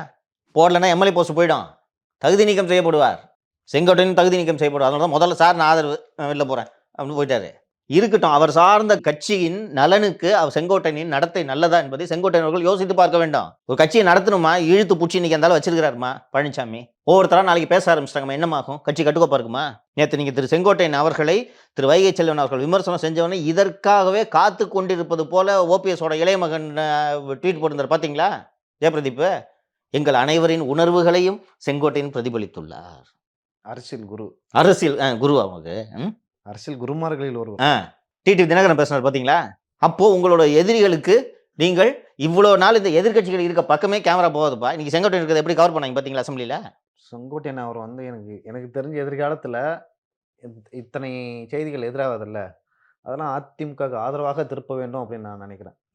திருப்பணும் கௌரவமாக வச்சுப்பார். நான் தெரிஞ்சதை வச்சு சொல்கிறேன். இந்த அதிமுகவில் உள்ள வந்த உடனே இந்த அவர்களை உபயோகித்து விட்டு தூக்கி எறியும் கருவேப்பிலை போலெல்லாம் பயன்படுத்த மாட்டாங்க. அவர் ஒரு மூத்த தலைவர், அவருக்கு உரிய மரியாதை கொடுக்கறதுனால தான் இவ்வளோ நாள் நடவடிக்கை எடுக்காமல் இருக்காரு. இல்லைன்னா இந்த திருவள்ளூர் செயலாளர், மாவட்ட செயலாளர் விஜயகுமார் தூக்கி போட்ட மாதிரி ஒரு தூக்கி போடுறது எவ்வளோ நேரம் ஆகும்? இப்போ டாஸ்மாக் ஊழல் பத்தின ஒரு பிரஸ் நோட்டு இடி அஃபிஷியலா கொடுக்குறாங்க. அதை பத்தின விவாதத்தை வந்து அப்படியே நீர்த்து போக செஞ்சுட்டு இன்னைக்கு பாத்தீங்கன்னா இபிஎஸ் வர்சஸ் செங்கோட்டையன் அப்படின்றது நேற்று எல்லா தொலைக்காட்சிகளும் செங்கோட்டையனை வைத்து விவாதம்மா. எல்லா தொலைக்காட்சிகளும்மா, ஊடகங்கள் கழுகு போல காத்து கொண்டிருக்கின்றன. நம்ம பல முறை பேசியிருக்கோம். அதிமுக எப்ப எழவுடுன்னு பார்த்துட்டு இருக்காங்க. இவங்க உதவி பண்றாங்க அப்படின்னு தான் பார்க்க முடியும். வேறு என்ன? திரு செங்கோட்டையன் தனது நடத்தையின் மூலமாக திமுக உதவிதான் செய்கிறார். வேறு எப்படி இதை புரிந்து கொள்வது? சரி, நான் ஓப்பனாக கேட்குறேன், தனியாக நின்று உங்களால் ஒரு ரெபலியனை மவுண்ட் பண்ண முடியுமா? அரசியலில் இதுதான் செய்யணும், அதுதான் செய்யணுன்றதுலாம் எதுவுமே கிடையாது. எது வேண்டுமானாலும் செய்யலாம். ஆனால் நீங்கள் அதில் வெற்றி பெற வேண்டும். கரெக்டா? உங்களுக்கு துப்பு இருக்கா? ஆனா சார், திரும்ப திரும்ப இந்த மாதிரி ஒவ்வொருத்தரா போயிட்டு இருக்கும்போது அது கட்சிக்கு பலவீனம் தானே சார்? பலவீனம் இதெல்லாம் தாண்டி எந்திரிச்சு நிற்குமா? செங்கோட்டையனால ஓபிஎஸ் அளவு கூட ஒரு ரெபலியனை மவுண்ட் பண்ண முடியாது. புரிஞ்சுக்குங்க நீங்கள். திரு ஓபிஎஸ் அவர்கள் பின்னாலாவது ஒரு சமூகம் இருக்குது. இவர் எந்த சமூகம்? எடப்பாடி சார்ந்த அதே சமூகம். அந்த சமூகம் எடப்பாடி ஏற்றுக்குமா, இவரை ஏற்றுக்குமா? கோபியில் ஒரு தோக்கறார் பார்க்குறீங்களா? இத்தனை 10 முறை எம்எல்ஏவாக இருந்து விட்டார். 50 ஆண்டுகள் எம்எல்ஏவாக இருந்திருக்கிறார். இந்த நேரத்தில் தன்னோட அந்திம காலத்தில் போயிட்டு தான் வளர்ந்த கட்சிக்கு ஒரு துரோகம் செய்வது அவருக்கே அழகான்றது செங்கோட்டையன் யோசிச்சு பார்க்கணும். நம்ம நிகழ்ச்சியில் நேற்று பேசின பிறகு என்ன ஒரு மூத்த தலைவர் அழைச்சி பேசினார். என்ன தம்பி நீங்கள் இப்படி சொல்கிறீங்க? நீங்கள் அவர் வேணுக்குன்னே நம்ம திரு பொதுச் செயலாளர் இப்படி பேசுகிற மாதிரி நீங்கள் சொல்கிறீங்க. அவருக்கு தெரியாதாங்க இந்த மாதிரி நடக்கிறது? என்னங்க பண்ண முடியும்? அவர் அவரோட சீனியருங்க. எத்தனையோ பேர் மூலமாக சொல்லி பார்த்துட்டாருங்க அவரு. கொஞ்சம் இறங்கி வாங்கண்ணே, பேசுங்கண்ணேன்ட்டு. அவர் முறுக்கிக்கிட்டு இப்படியே இருந்துக்கிட்டு, பத்திரிகைகளுக்கு தீனி போட்டுக்கிட்டு இருந்தா, கட்சியை எப்படி தம்பி நடத்துறது நீங்க சொல்லுங்க தம்பின்னாங்க. ஒரு கட்சியை நடத்தணுமா வேணாமா? நாளைக்கு ஒவ்வொரு மாவட்டத்திலயும் இந்த மாதிரி கிளம்புவாங்க தம்பி. அப்புறம் இது வேலையா, திமுக எதுக்குறது வேலையான்றது நீங்க சொல்லுங்க. அப்போ எடப்பாடி பழனிசாமி ஒரு லீடர் இல்லை போல இருக்குன்னு ஆளாளுக்கு பேச ஆரம்பிச்சிருவாங்க. கட்சியில் கட்டுப்பாடு போயிடும். அவருக்கு திரு பழனிசாமிக்கு எல்லாமே தெரியுங்க. இப்போ மத்திரியாளர்கள் மைக்கை போட்டு செங்கோட்டையன் இந்த மாதிரி போறாரு அப்படின்னு கேட்கும்போது, இல்லை கட்சி கட்டுக்கோப்பாக இருக்குன்னு சொல்கிறதா, இல்லை வேற என்னங்க சொல்கிறது? அதனால தான் வேறு வழி இல்லாமல் நீங்கள் அவங்க கிட்ட போங்கன்றது இருப்பதிலேயே பக்குவமான பதில். ஆமா. ஏன்னா, திரு செங்கோட்டையன் அவர்களுக்கும் என்ன சொல்றதுன்னு தெரியல. தெரியல, அவராலும் பதில் சொல்ல முடியல. அதனால தான் அவர் வந்து அவங்க கிட்ட போய் கேளுங்க அப்படின்னு சொல்றாரு. இப்படி முறுக்கி இல்ல, கொண்டு என்னதான் நானும் தெரிஞ்சுக்கிறேன், போய் கேளுங்கன்ற ஒரு நீ அந்த துணிச்சலும் இல்லை. நான் வெளில போறேன்ட்டு இப்போ பன்னீர்செல்வம் மாதிரி பன்னீர்செல்வமும் குருமூர்த்தி கொடுத்த துணிச்சலில் தர்மயுத்தம் நடத்தினார். அந்த துணிச்சலும் இல்லை. நீங்கள் அப்படி இருக்கும்போது ஒன்று எளிதாக சொல்கிறேன், அதிமுக ஆட்சி வந்தால் உங்களுக்கு தான் நல்லது. நாளைக்கு நீங்கள் தானே மந்திரியாக போகிறீங்க. செங்கோட்டை மந்திரியாக வரலப்பா. அப்போது இப்படி நடந்து கொள்வதன் மூலம் அதிமுக ஆட்சிக்கு வர வேண்டாம் என்று செங்கோட்டை நினைக்கிறார் என்று தானே நான் புரிந்து கொள்ள முடியும். இப்போ நீங்கள் சொல்லுங்கள் ரெண்டு பேரும், நான் இவ்வளோ விவரத்தை சொல்லிட்டேன். இப்போ பழனிசாமி செங்கோட்டையின் மேலே நடவடிக்கை எடுக்குமா வேணாமா சொல்லுங்கப்பா. இவ்வளோ நாள் அரசியலை பார்த்துக்கிட்டு இருக்கீங்க. இல்லை, இந்த நேரத்தில் வந்து எடுக்க தேவையில்லை அப்படின்னு சொல்லிட்டு தான் நான் பார்க்குறேன். கூடுமான வரை பேசி சரி செய்ய வேண்டும். ஆனால் வேறு வழி இல்லை என்றால் கட்சி பதவியாவது பிடிங்கி தானே ஆகணும். வேறு வழி இல்லை. நீங்கள் என்ன பண்ணுவீங்க? ஆளாளுக்கு போய் பண்ணிட்டு இருப்பாங்க. நீங்கள் இன்றைக்கி போய் இவர் பாண்டே மேடையில் போயிட்டு மோடியை புகழ்ந்து பேசுகிறீங்க. எதற்காக பிஜேபி கூட்டணி அத்து விட்டாங்களோ அந்த பர்பஸை டிஃபீட் பண்ணுறீங்களே நீங்கள். அது அவருடைய தனிப்பட்ட கருத்து. அவருக்கு கருத்துக்கு எங்களுக்கு சம்மந்தம் இல்லைன்ட்டு நீங்கள் சொல்லி தானே ஆகணும். இதுக்கு பிஜேபி கூட்டணியில் இருந்தால் எவ்வளோ வசதி யோசிச்சு போகிறப்பா. அவர் மேலே கேஸ் வராது, கட்சியில் இருக்க யார் மேலேயும் கேஸ் வராது. எவ்வளோ கம்ஃபர்டபுளாக இருக்கலாம். மோடிக்கு பக்கத்தில் போய் உட்காந்துருக்கலாம், பவர்ஃபுல்லாக இருக்கலாம். எதிர்கட்சிகளை ஈடியை வச்சே நீங்கள் தேர்தலில் ஜெயிச்சிடலாம். எலெக்ஷன் கமிஷனும் உங்கள் கூட இருக்கும். அதை மீறி ஒரு ரிஸ்க் எடுத்துகிட்டு ஒரு மனுஷன் இருக்கிறாருன்னா அதை உடைக்கிற வேலையை நீங்கள் செஞ்சுட்டு இருந்தீங்கன்னா குளத்தை கெடுக்க வந்த கோடரி காம்பு செய்யும் வேலை தான் இது. இது அவரு திரு செங்கோட்டையின் மூத்த தலைவர் புரிந்து கொள்ள வேண்டும். அவ்வளோதான். அது ரொம்ப நாளைக்கு ஓடாது. எவ்வளோ நாள் முறுக்கிட்டே இருப்பீங்க நீங்கள்? பேசித்தான் ஆக வேண்டும். நடுவில் 2-3 முறை சசிகலாவை சந்தித்திருக்கிறார். இது தெரியாது அவருக்கு பழனிசாமிக்கு. அவங்க தான் இந்நேரம் கைட் பண்ணிட்டு நீங்கள் கேட்டீங்க. ரெண்டு பேரும் பிஜேபி கூட தொடர்பில் இருக்காங்க. பிஜேபி கூட தொடர்பில் இல்லை, சசிகலாவோட தொடர்பில் இருக்கிறார். ஒரு தீவிரமான சசிகலா விசுவாசி அவர். சின்னம்மாவோட உயிரை விடுவார். அந்தம்மா இன்ஸ்ட்ரக்ஷன் கொடுக்கும். பழனி ஒன்றும் வழிக்கு வரமாட்டுறாரு, நீ பேசு, பைட்டு போட்டு சொல்கிற மாதிரி பேசு என்றவர் சொல்லியிருப்பார். அந்த சசிகலாவுக்கும் அவர்களது குடும்பத்தினருக்கும் 30 ஆண்டுகள் 40 ஆண்டுகள் நீங்கள் ஊழியம் செய்தது போதாதா? இன்னும் போய் கொத்தடிமையாக சேர வேண்டும் என்று நினைக்கிறார் அவரு. அவர் தான் முடிவு பண்ணும். சார், இந்த டாஸ்மாக் ஊழல் விவகாரம் தொடர்பாக வந்து பிஜேபியினர் இன்னைக்கு போராட்டம் பண்ணுறதா இருந்தது. அதுக்கு பர்மிஷன் கிடைக்கல. ஸோ அவங்க வீடுகளில் போயிட்டு கைது பண்ணுவாங்கன்னு எதிர்பார்க்கப்பட்டது தான். பட் அதிகாலை 4 மணிக்கு போய் கைது பண்ணியிருக்காங்க. இதை நீங்கள் எப்படி பார்க்குறீங்க சார்? நான் பார்க்குறது இருக்கட்டும், நீங்கள் என்ன நினைக்கிறீங்க? ஃபஸ்ட்டு இது பிஜேபி கையில் எடுத்தது ஒரு தந்திரமான ஒரு விஷயம், புரியுதுங்களா? ஏன்னா அவங்க பேசும்போது பிஜேபி தலைவர்கள் எல்லாருமே சத்தீஸ்கரை பார், டெல்லியை பார், ஆந்திராவை பார் தான் பேசுகிறாங்க, தெலுங்கானாவை பார் அப்படின்னு தான் பேசுகிறாங்க இல்லையா? அண்ட் இப்போது கைதாகும் சமயத்தில் திரு அண்ணாமலை அவர்கள் ஸ்டாலின் தான் முதல் குற்றவாளி டாஸ்மாக் இதுலன்னு சொல்லிட்டார். நாம் பேசிக்கிட்டு இருந்ததை திரு அண்ணாமலை அவர்கள் சொல்லிவிட்டார். இது ஒரு காவல்துறை கடுமையான அடக்குமுறை. நீங்கள் சொன்னது போல் காலையில் இந்த சின்ன ஆஃபீஸ் பேரர்ஸ் எல்லாம் வீட்டில் போய் 4 மணிக்கெலாம் தூக்கிட்டாங்க. 3:30 மணிக்கு 4 மணிக்கு போயிட்டு எங்கெங்கெல்லாம் யாரெல்லாம் வருவாங்களோ எல்லாத்தையும் தூக்கிட்டாங்க. டாக்டர் தமிழிசை அவர்கள், திரு அண்ணாமலை அவர்கள், திரு வினோஜ் அவர்கள் வீட்டுக்கெல்லாம் காலையில் விடிஞ்ச பிறகு போய் ஒரு 8 மணிக்கு போய் வாசல்லே நின்று அவங்க வீட்டை விட்டு வெளியில் வந்த உடனே இது பண்ணிட்டாங்க. திரு அண்ணாமலை அவர்கள் அக்கறையிலேருந்து நகர்ந்து வந்து சிட்டி லிமிட்டுக்கு வந்தோடனே பிடிச்சி அவர்களையும் அழைத்து ஒரு மண்டபத்தில் வச்சுருக்காங்க. மாலை விடுவித்து விடுவார்கள் என்று வைத்துக் கொள்ளுங்கள். நீங்கள் சொல்லுங்கள் மாலதி, இது காவல்துறையோட இந்த நடவடிக்கை சரி தவறுக்குள்ளே போகணும். சட்ட ரீதியாக சரி அவங்க பண்ணது, அரசியல் ரீதியாக சரியான நடவடிக்கை என்று நீங்கள் நினைக்கிறீர்களா? இல்லை, இவ்வளோ பெரிய அடக்குமுறைக்கு தேவை என்ன சார் இருக்கு? இப்போ இது ஸ்டேட்டுமா, நீங்கள் பாட்டுக்கு வந்து அலுவலகத்தை முற்றுகையிட போகிறோன்னு சொல்கிறீங்க, வேடிக்கை பார்க்க முடியும் ஒரு கவர்மெண்ட்டு? இது ஜனநாயகம் தானே சார்? அதெல்லாம் ஓகேம்மா, அரசியல் ரீதியாக சரியான்னு கேட்குறேன் உங்ககிட்ட. ஒரு அரசு அலுவலகத்தை முற்றுகையிட போகிறோன்ட்டு ஒரு கட்சி அறிவிச்சானா வேடிக்கை பார்த்துட்டு இருக்காது கவர்மெண்ட்டு. அரசியல் ரீதியாக சரியா?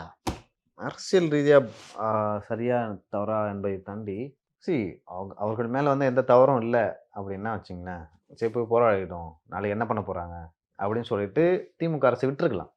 தவறு இருந்தாலும் விட்டிருக்க வேண்டும்ன்றது தான் நான் சொல்ல வர்றேன். தவறு இருந்தாலும் விட்டுருக்க வேண்டும். இப்போது லைக் நீங்கள் வந்து போராட்டம் பண்ண வச்சு அதுக்கப்புறம் அரெஸ்ட் பண்ணால் அது தெரிஞ்சுக்காது. நீங்கள் விடிய காலில் 4 மணிக்கு போய் அரெஸ்ட் பண்ணுறீங்கன்னா இதோட வீரியம் தமிழக அரசுக்கும் தமிழக உளவுத்துறைக்கும் தெரிஞ்சிருக்கு அப்படின்னு சொல்லிட்டு தான் அரெஸ்ட் பண்ணியிருக்காங்க. நான் அப்படி பார்க்கல. நல்ல ஆலோசனை சொல்பவர்களை தன்னை சுற்றி வைத்துக் கொள்ளாமல் முட்டாள்களை தன்னை சுற்றி வைத்துக் கொண்டுள்ளார் முதல்வர் திரு ஸ்டாலின் அவர்கள் என்றுதான் நான் பார்க்கிறேன். எதுக்கு சார் பயப்படுறாங்க? யாரு? இப்போ திமுக அரசு தான். இவங்க போராட்டம் பண்றதுனால என்ன நடந்துரும்?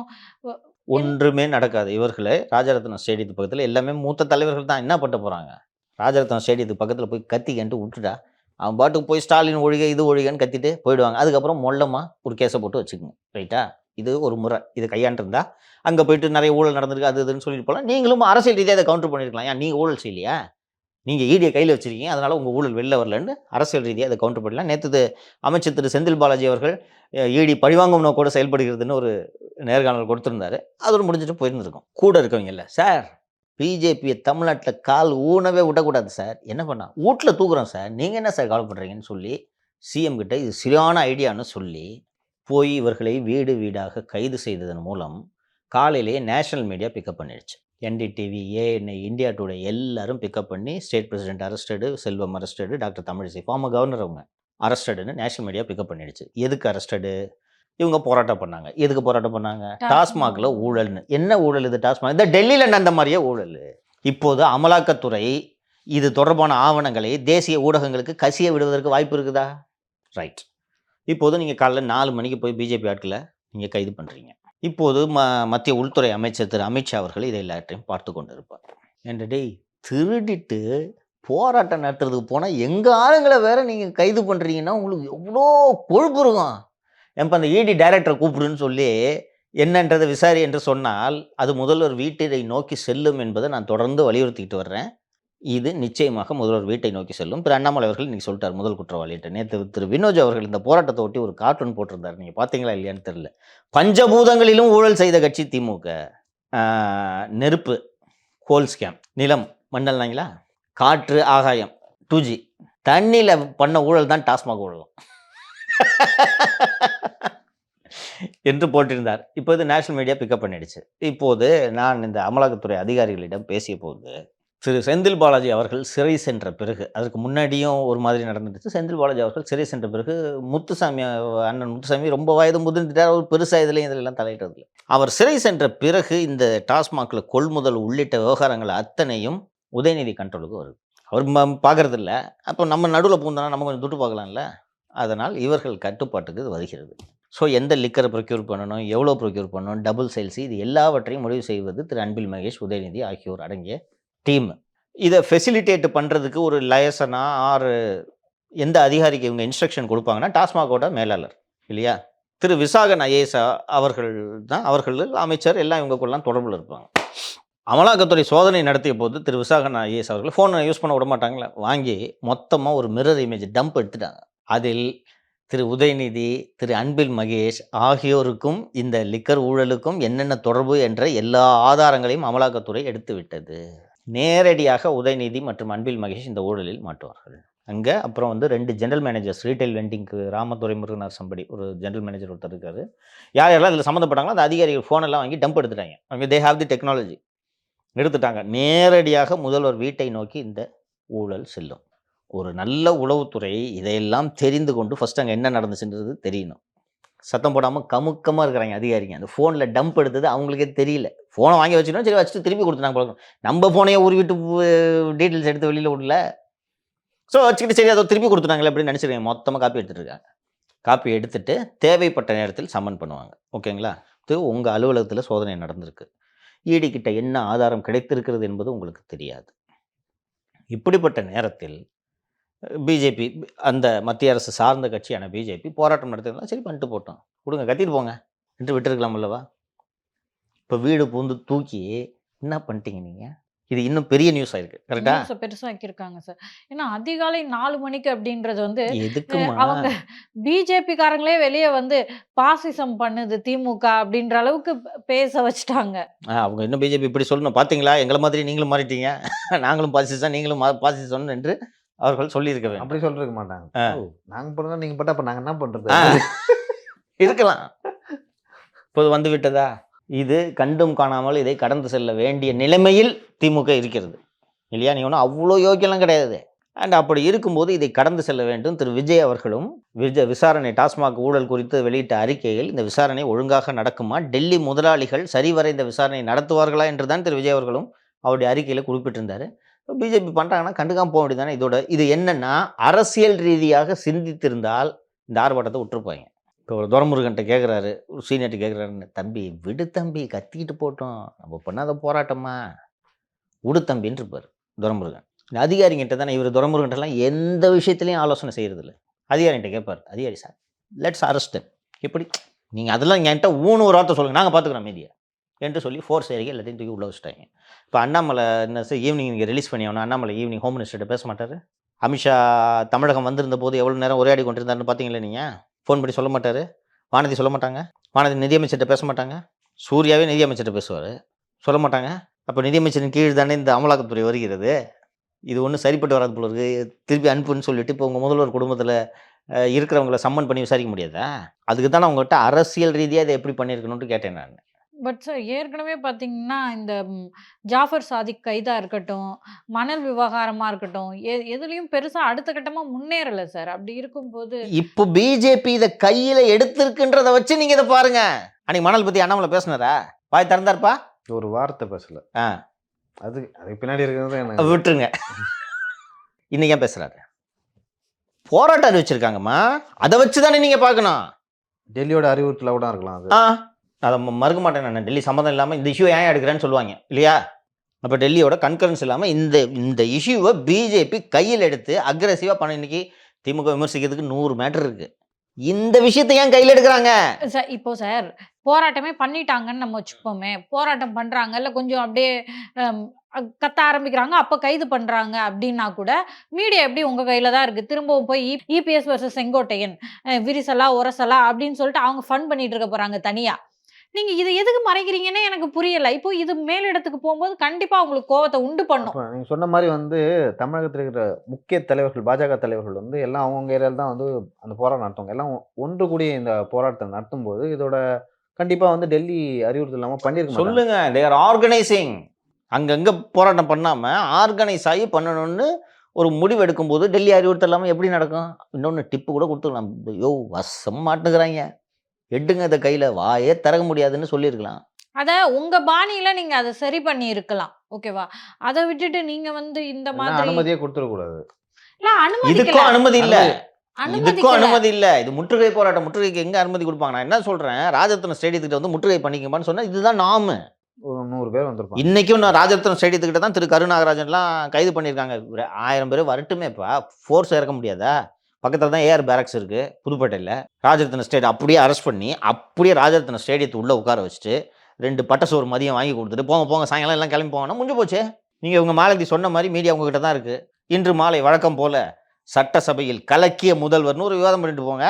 தோல்வியுற்ற நம்பிக்கை இல்லா தீர்மானம், சபாநாயகர் மீது தோல்வியுற்ற நம்பிக்கை இல்லா தீர்மானம் அதானே பண்ண போகிறீங்க. ஜனம் டிவியை தவிர வேறு எதுலையும் வரப்போகிறது இல்லை இல்லையா? சோசியல் மீடியாவில் 2 பேர் ஃபோட்டோ எடுத்து போட போகிறாங்க. இதை எளிதாக இருட்டடிப்பு செய்துவிட்டு கடந்திருக்க முடியுமல்லவா? காலையில் இந்தியா டுடே, என்டிடிவி, ஏஎன்ஐ ஏன் பிக்கப் பண்ணுறாங்க?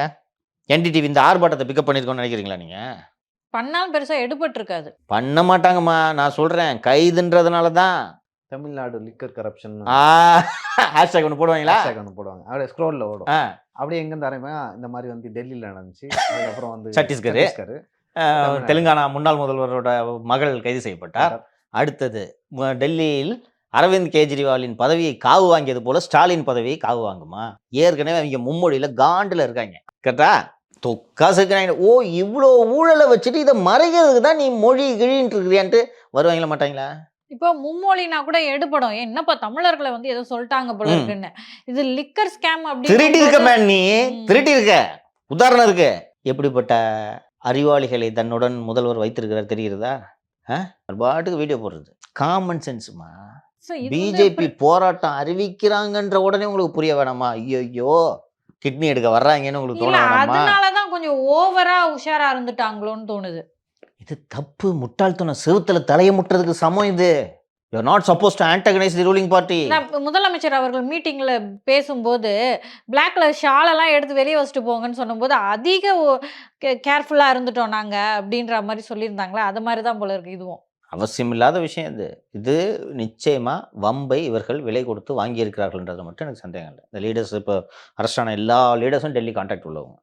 ஆனா சார் பிரெடிகேட் அஃபென்ஸ் வந்து இப்போ இடி உள்ள வந்தது திரு எடப்பாடி அவர்கள் ஆட்சியில இருந்தப்போ. ஸோ இது வந்து எடப்பாடி அவர்களுக்கான ஒரு ஸ்கெட்ச் அப்படின்னு சொல்றாங்க சார். சரி இருக்கட்டும். Where is the evidence? Where is the evidence? ஆனா இடி சர்ச் எடப்பாடி அவங்க நண்பர்கள்கிட்ட நடக்கலல்ல. ஏம்மா அது லிக்கர் மேனுஃபேக்சரர்ஸ் பூரா திமுககாரங்கம்மா. ம். 2019 ஆர் 19லேருந்து இப்போ வரைக்கும் ரிஜிஸ்டர் பண்ண எஃப்ஐஆர்ஸை பேஸ் பண்ணி வர்றோன்னு சொல்கிறாங்க. அந்த எஃப்ஐஆரை பேஸாக எடுத்துப்பாங்க. ம். நீங்கள் இந்த எடப்பாடிக்கு ஸ்கெட்சுன்னா அந்த எஃப்ஐஆரில் என்ன இருந்துச்சு? அந்த எஃப்ஐஆரில் டாஸ்மாகில் சென்று நாங்கள் சோதனை செய்த போது 10,000 எக்ஸ்ட்ரா, 5,000 கம்மி, 50,000 எக்ஸ்ட்ரா, 30,000 குறைவு, இதானே இருக்க போது. இதில் எப்படி எடப்பாடி ஃபிக்ஸ் பண்ணுவீங்க இல்லைங்களா? ஃப்ளிக்கரு ஒரு ஸ்கேமாக ஆர்கனைஸ்டாக உருவெடுத்தது இப்போ தானே. That is not. Sir DMK ஆட்சிக்கு வந்ததுலேருந்து இங்கே இருக்கிற ரியல் எஸ்டேட் ஆகட்டும், ஒரு மிகப்பெரிய வந்து நிலத்தை வாங்குவது, விற்பது, ஃப்ளாட் போடுறது, இதெல்லாம் வந்து ஒரு குறிப்பிட்ட ஒற்றை எழுத்து நிறுவனம். ஓகேங்களா? அதுதான் தொடர்ந்து ஆதிக்கம் செலுத்தி வருது அப்படின்னு சொல்லிட்டு சொன்னீங்க. ஆனால் இப்போ அந்த ஒற்றை எழுத்து நிறுவனம் வந்து மிக அமைதியாக இருக்கிறது. ஸோ பெருசாக வந்து தடல் பொருளாக வந்து ஆட்சி தொடக்கத்தில் இருந்தபொழுது இந்த அந்த அந்த ஆர்ப்பாட்டம் இப்போ இல்லை. ஏன் வந்து அந்த நிறுவனம் வந்து அமைதியாக இருக்குது? அதே போல் இன்னொரு நிறுவனமும் வந்து தற்பொழுது வந்து இந்த ரியல் எஸ்டேட்டில் வந்து கோலாச்சி ஆரம்பிச்சிருக்கு அப்படின்னு சொல்லிட்டு சொல்கிறாங்க. அந்த நிறுவனம் அமைதியாவதற்கும் இந்த நிறுவனம் வந்து மீண்டும் எழுவதற்குமான காரணம் என்ன? உங்களுக்கு இந்த ஆட்சியில் ஏகப்பட்ட கருப்பு பணம் ஜெனரேட் ஆகுது அப்படின்றத நம்ம பார்த்துருக்கோம். இப்போ இந்த லிக்கர் ஸ்கேம் எடுத்துட்டிங்கன்னா ஒரு நாளைக்கு இந்த பாட்டிலுக்கு 10 ரூபா மட்டுமே ஒரு நாளைக்கு 10 கோடின்றதை நம்ம கணக்கு போட்டிருக்கோம். அப்போது ஒரு நாளைக்கு 10 கோடினா ஒரு மாதத்துக்கு 300 கோடி. 300 கோடி கேஷை என்ன பண்ணுவீங்க? வீட்டில் அடி வைக்க முடியாது, எப்போ வேணாலும் சர்ச் வரும். இன்னொன்று, இதை எப்படியாவது இந்த பணத்தை சிஸ்டத்துக்கு கொண்டு வரணும். ரைட்டா? எப்படி கொண்டு வரீங்க? இதற்கு மிகச்சிறந்த வழி எதுவென்று கேட்டீர்கள் என்றால் ரியல் எஸ்டேட். இப்போ நீங்கள் ஒரு ரியல் எஸ்டேட்டு நிறுவனம் நடத்திக்கிட்டு இருக்கிறீங்க, சரிங்களா? உங்கள் மூலமாக இந்த பணத்தை லீகலைஸ் பண்ணணும். இதற்கு தான் இந்த ஒற்றை எழுத்து நிறுவனம் மற்ற நிறுவனங்கள்லாம் பயன்படும். ஸோ என்ன பண்ணுவாங்கன்னா, இங்கேருந்து இந்த 300 கோடியவோ 500 கோடியவோ இல்லை 1000 கோடியவோ வடநாட்டில் இருக்கக்கூடிய என்பிஎஃப்சினா நான் பேங்கிங் ஃபினான்ஷியல் கார்பரேஷன்ஸ், தனியார் நிதி நிறுவனங்கள், ஸ்மால் பேங்க், பெரிய பேங்க் கூட இருக்கலாம். என்பிஎஃப்சி, இந்த பஜாஜ் ஃபினான்ஸ், இது மாதிரி பெரிய பெரிய நிறுவனங்கள். எல்லா நிறுவனங்களும் இந்த வேலையை செய்யாது. ஒரு சில நிறுவனங்கள், இதற்கென்றே சில நிறுவனங்கள் இருக்குது. நான் இப்போ ஹவாலா மூலமாக 1000 கோடியை மும்பையில் ஒரு நிறுவனத்துக்கு, ஒரு என்பிஎஃப்சிக்கு அனுப்பிச்சிட்டேன்னா அந்த என்பிஎஃப்சியிடமிருந்து இந்த ரியல் எஸ்டேட் நிறுவனங்கள் லோன் வாங்கும். புரியுதுங்களா? நீங்கள் 1000 கோடி கொடுத்தீங்கன்னா 1000 கோடியை அந்த ரியல் எஸ்டேட் நிறுவனத்துக்கு அந்த நிதி நிறுவனம் லோனாக கொடுக்கும். அந்த நிதி நிறுவனம் 1000 கோடி இதில் பம்ப் பண்ணிச்சுன்னா சிஸ்டத்துக்கு வந்துருச்சா? பேங்க்லேயே வந்துருச்சா? இப்போ இதை வச்சுக்கிட்டு ஓட்டலாமா? 4 வருஷத்துக்கு ஓட்டலாமா? கொஞ்ச நாள் கழிச்சு இது ஃபார்மலாக ரீபேமெண்ட்டும் நடந்துகிட்டு இருக்கும்.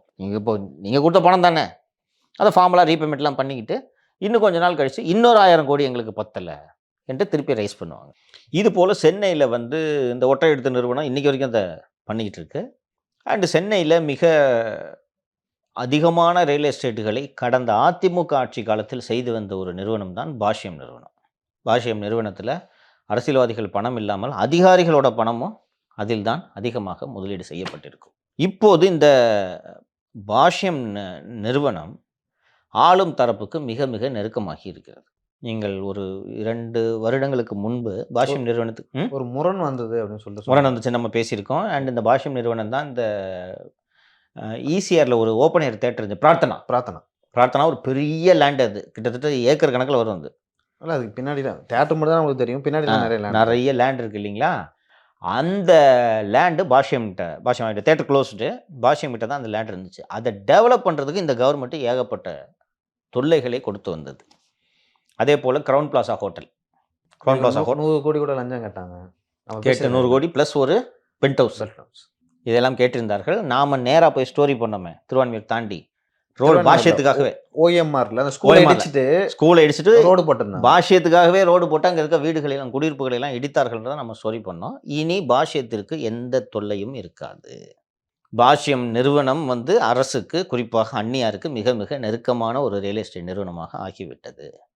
அந்த நிறுவனத்திற்கு தேவையான எல்லா வசதிகளையும் அரசு அதிகாரிகள் செய்து தர வேண்டும். அதே போல் சென்னை நகர எல்லைக்குள் லிட்டிகேஷனில் இருக்கிற ப்ராப்பர்ட்டிஸ், இந்த நேற்று கூட ஒரு ட்விட்டரில் ஒரு லிட்டிகேஷன் ப்ராப்பர்ட்டியில் ஒரு ஜெர்மன் ரவின்னு ஒரு ரவுடி தலையிட்டு அவர் மீது வழக்கு பதிவு செய்யப்பட்டு காவல்துறையினர் அவரை கைது செய்யாமல் தடுப்பதற்கு சுகாதாரத்துறை அமைச்சர் திரு மா சுப்பிரமணியம் அவர்கள் கமிஷனர் அருண்கிட்ட பேசி சொந்த ஜாமீனில் கொலை மிரட்டல் விடுத்த ரவுடியை சொந்த ஜாமீனில் நீதிமன்றம் விடுவிக்குமாறு காவல்துறை உதவி செய்ததுன்றதை நான் பதிவு செஞ்சேன். அதுபோல் சென்னை நகரில் இது போல் அதாவது அவங்க அப்ஜெக்ட் பண்ணல. அட்மிட் ஆமாம், இல்லைன்னா எப்படி மேஜிஸ்ட்ரேட் எப்படி ஓன் பெயில் எப்படி விடுவார்?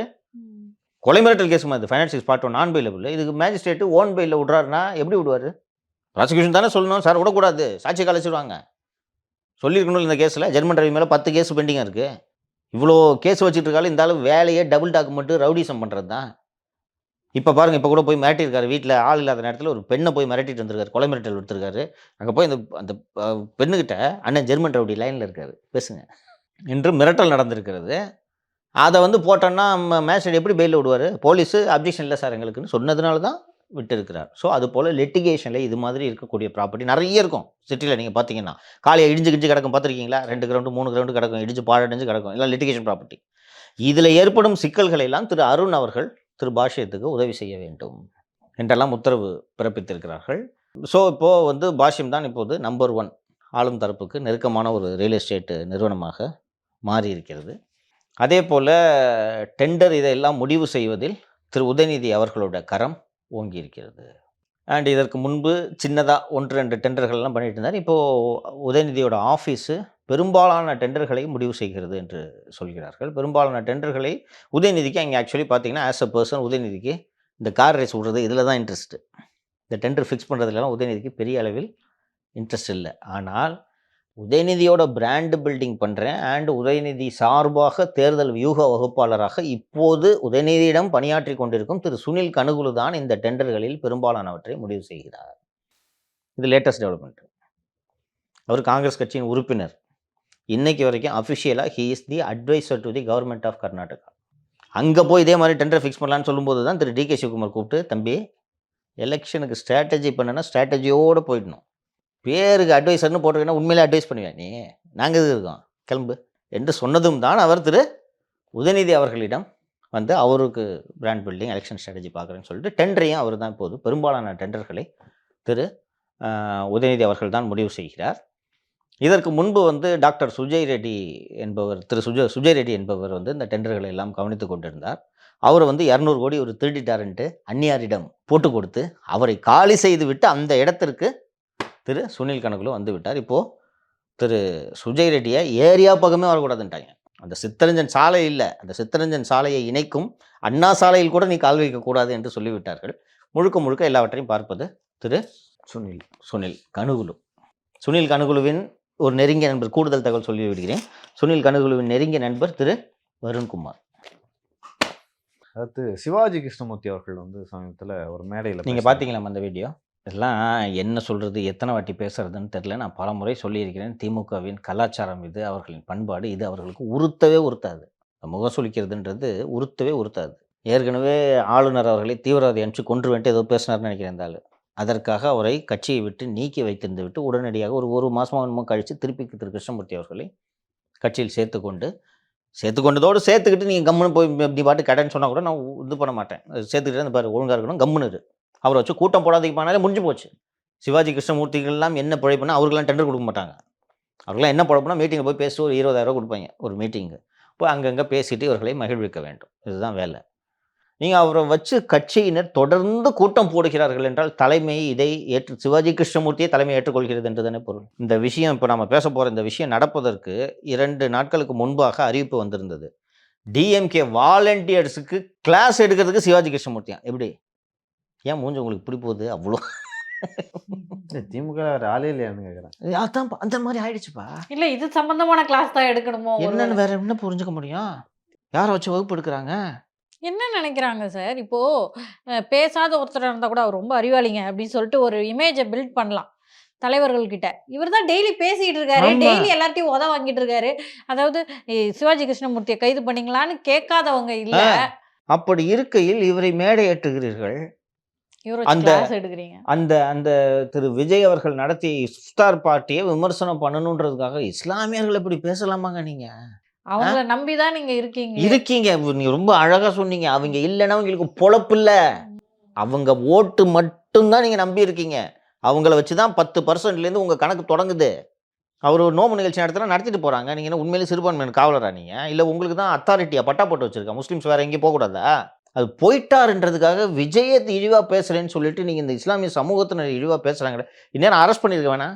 வழக்கு பதிவு பண்ணியிருக்காங்க. அதாவது இவங்க ஏதாவது இதுதான் கம்ப்ளைண்ட் வந்து கொடுத்துருக்காங்களாங்க? கம்ப்ளைண்ட் போயிருக்கு. வண்ணாரப்பேட்டை காவல் நிலையத்தில் அந்த நிகழ்ச்சி நடந்த ஜூரிஸ்டிக்ஷனில் வண்ணாரப்பேட்டை காவல் நிலையத்தில் புகார் போயிருக்கிறது. இதுதான் வந்து இரு பிரிவினரிடையே வந்து வன்முறையை தூண்டுறது. தூண்டுதல். கரெக்ட்டுங்களா? ஒட்டு மொத்தமாக சமூகத்தை இழிவுபடுத்துறது இது. சின்ன விஷயம் கிடையாது. தாழ்த்தப்பட்ட மக்களை ஏமாத்துறாங்கன்னு பேசுனா இரு பிரிவினருக்கிடையே வன்முறைன்னு எஃப்ஐஆர் போடுறீங்க. இதுக்கு கம்ப்ளைண்ட் போயிருக்க போட வேண்டியதானே எஃப்ஐஆர்?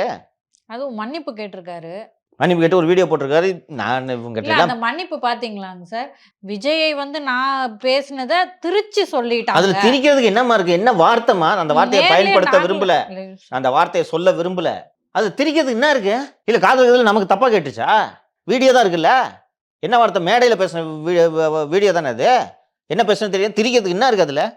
இல்ல ஏற்கனவே அவர் வந்து 3 முறையோ 4 முறையோ பேசினாரு.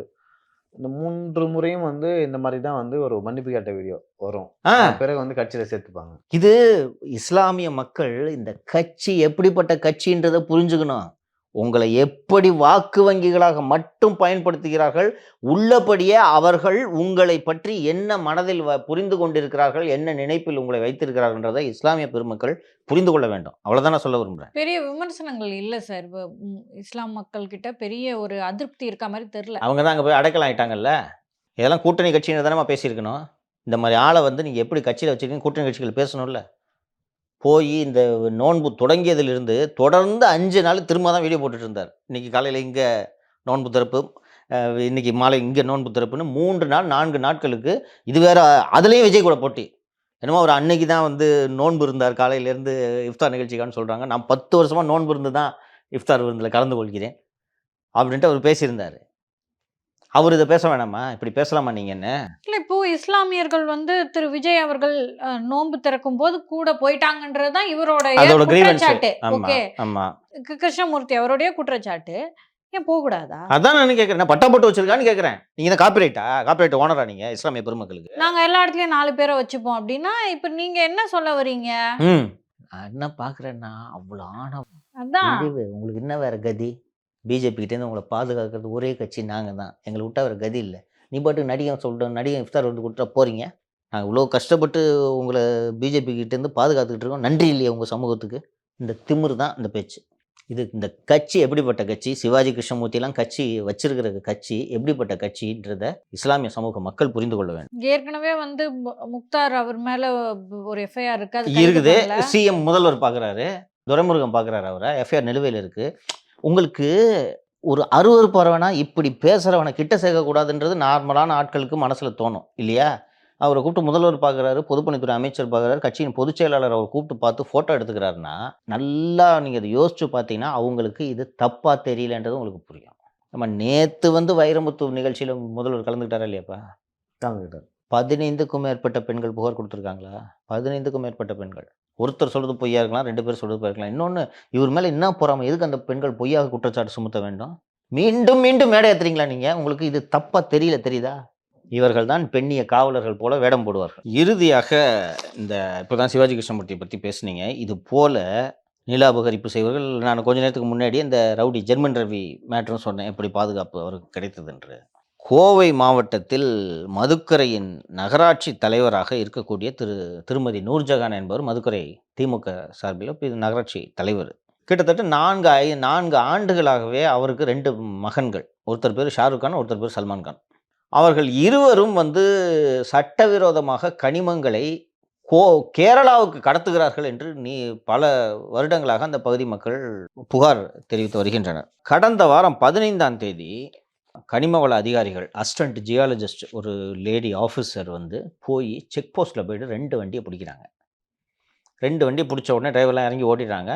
வண்டி எடுத்து செக் பண்ணால் எஸ்கே டிரான்ஸ்போர்ட்ஸ் என்ற பெயரில் அந்த வண்டி பதிவாகி இருக்கிறது. அந்த எஸ்கே டிரான்ஸ்போர்ட்டின் உரிமையாளர்கள் இந்த மதுக்கரை சேர்மேனோட மகன்கள், இந்த ஷாருக் அண்ட் சல்மான்ட்டு நான் சொன்னேன். இந்த 4 வருடங்களில் 240 கோடி மதிப்பிலான கனிமங்களை சட்டவிரோதமாக ஏற்றுமதி செய்திருக்கிறார்கள். நார்மலாக இந்த ஸ்கேம் எப்படி நடக்கும்ன்றது உங்களுக்கு தெரியும். இத்தனை சதுரடியில் ஒரு 1000 சதுரடியில் நீங்கள் கனிமம் அள்ளிக்கலான்ட்டு கொடுத்தாங்கன்னா இவங்க 2000 சதுரடியில் அள்ளுவாங்க. இவர்களுக்கு எந்த விதமான பர்மிட்டும் இல்லாமல் 4 வருடங்களாக 240 கோடி மதிப்பிலான கனிமங்களை சட்டவிரோதமாக, அதுவும் நம்ம ஊர் கூட இல்லை, கேரளாவுக்கு ஏற்றுமதி செய்திருக்கார்கள். வண்டி கையும் களவுமாக பிடிபட்டு விட்டது. இது பிடிபட்ட பிறகு கூட எந்த ஊடகத்திலும் செய்தி வராமல் இது மறைக்கப்பட்டிருக்குது. என்ன காரணம்னா, இந்த சல்மான் கான் என்பவர் இளைஞரணியோட நிர்வாகியாக இருக்கார். எந்த கட்சி சார்? எந்த கட்சியாமா இருக்க முடியும்? என்னம்மா கேள்வி? உங்கள் கேள்வியே தவறு. நீங்கள் அரசியலுக்கே லாயக்கு இல்லை. எந்த கட்சி பண்ண முடியும்? இல்ல நீங்க சொல்லணும்ல, திமுக இளைஞர் அணி அப்படி சொல்லணும்ல. அம்மா, இளைஞர்கள் இருந்துட்டு தப்பு பண்ணுறதுனால நீங்கள் ஆட்டோமேட்டிக்காக புரிஞ்சுக்கணும் எந்த இளைஞரணி. சரிம்மா, உங்களுக்கு தெரிஞ்சு எந்த கட்சியிலம்மா இளைஞரணி நீங்கள் பவர்ஃபுல்லாக இருக்கு சொல்லுங்கள். மற்ற கட்சியும் இளைஞர் இருக்கா இல்லையா? அதிமுக இளைஞரணி இருக்கிறதா இல்லையா என்பதே சந்தேகமாக இருக்கிறது. இளைஞர்கள் மற்றும் இளம்பெண்கள் பாசறைன்னு வச்சிருக்காங்க. அது இருக்குதா, வேலை செய்தானே தெரியல. இளைஞரணின்னா நாட்டில் ஒரே இளைஞரணி. விஷயத்த சொல்லிருங்க, மாலதி ஃப்ளோவை கெடுத்துருச்சுன்னு கீழே திட்ட போறாங்க. அதெல்லாம் ஒன்றும் இல்லை. இதுதான் இது நியூஸை மறைச்சிட்டாங்க. கொடுத்துட்டீங்க, நீங்கள் திட்டுவாங்க. இதுதான் இன்சிடென்ட்டு. 200 கிட்டத்தட்ட 4 வருஷமாக எல்லா செக் போஸ்ட்டையும் தாண்டி இந்த illegal quarry, illegal mines, minerals போயிட்டு இருக்குதுன்னா ஒரே ரீசனு, அந்த ஒரு திரு உதயநிதி அவர்களோடு இருக்கக்கூடிய புகைப்படங்களை பப்ளிஷ் பண்ணுங்க, அதில் பார்த்தேன். இதுதான் பர்மிஷனே வாங்கலை எதுவுமேப்பா. No permit, no permission. Permit இல்லாமல் நீங்கள் இந்த லாரியை ஒன்று மடக்கிட்டு பர்மிட் எங்கன்னு கேட்பாங்க. பர்மிட் இல்லைன்னா அப்படியே லாரியை சீஸ் பண்ணலாம், டிடைன் பண்ணலாம். ஒருவேளை கொடி கட்டி இருந்தாங்களோ? எது வேணாலும் இருந்திருக்கும். 4 வருடங்களாக செய்து கொண்டிருக்கிறார்கள். 4 வருடங்களாக இவர்கள் ஒரு வருடத்திற்கு 61 கோடி ரூபாய்க்கு சட்டவிரோதமாக கனிம வளங்கள் எடுத்து செல்லப்பட்டிருக்கின்றன. 4 வருடங்களில் 240 கோடிக்கு இந்த ஊழல் நடந்திருக்கிறது என்று அந்த பகுதி மக்கள். எப்பவுமே இருந்துட்டே இருக்கு. எப்படிமா செக் போஸ்ட் இல்லாமல் நீங்கள் அந்த செக் போஸ்ட்டில் பார்த்துருக்கீங்களா? வண்டி ஜிக்ஸாக்காக போகும், வேகமாக கூட போக முடியாது. அப்போ யாருமே இதை தொடலைன்னா எந்த அளவுக்கு இவர்களுக்கு துணிச்சல். இந்த துணிச்சல் இளைஞரணியில் இருக்கக்கூடிய பதவி தரும் துணிச்சல். அப்போ இன்று இளைஞரணியை நிர்வகிப்பவர் கையில் நாளைக்கு ஆட்சி கிடைத்தால் என்ன ஆகும் என்பதை நாட்டு மக்கள் புரிந்து கொள்ள வேண்டும். அவ்வளவுதான். சரிங்க சார். இது வரைக்கும் பல்வேறு கேள்விக்கு பதில் சொன்னீங்க. உங்கள் கருத்துக்கு மிக்க நன்றி.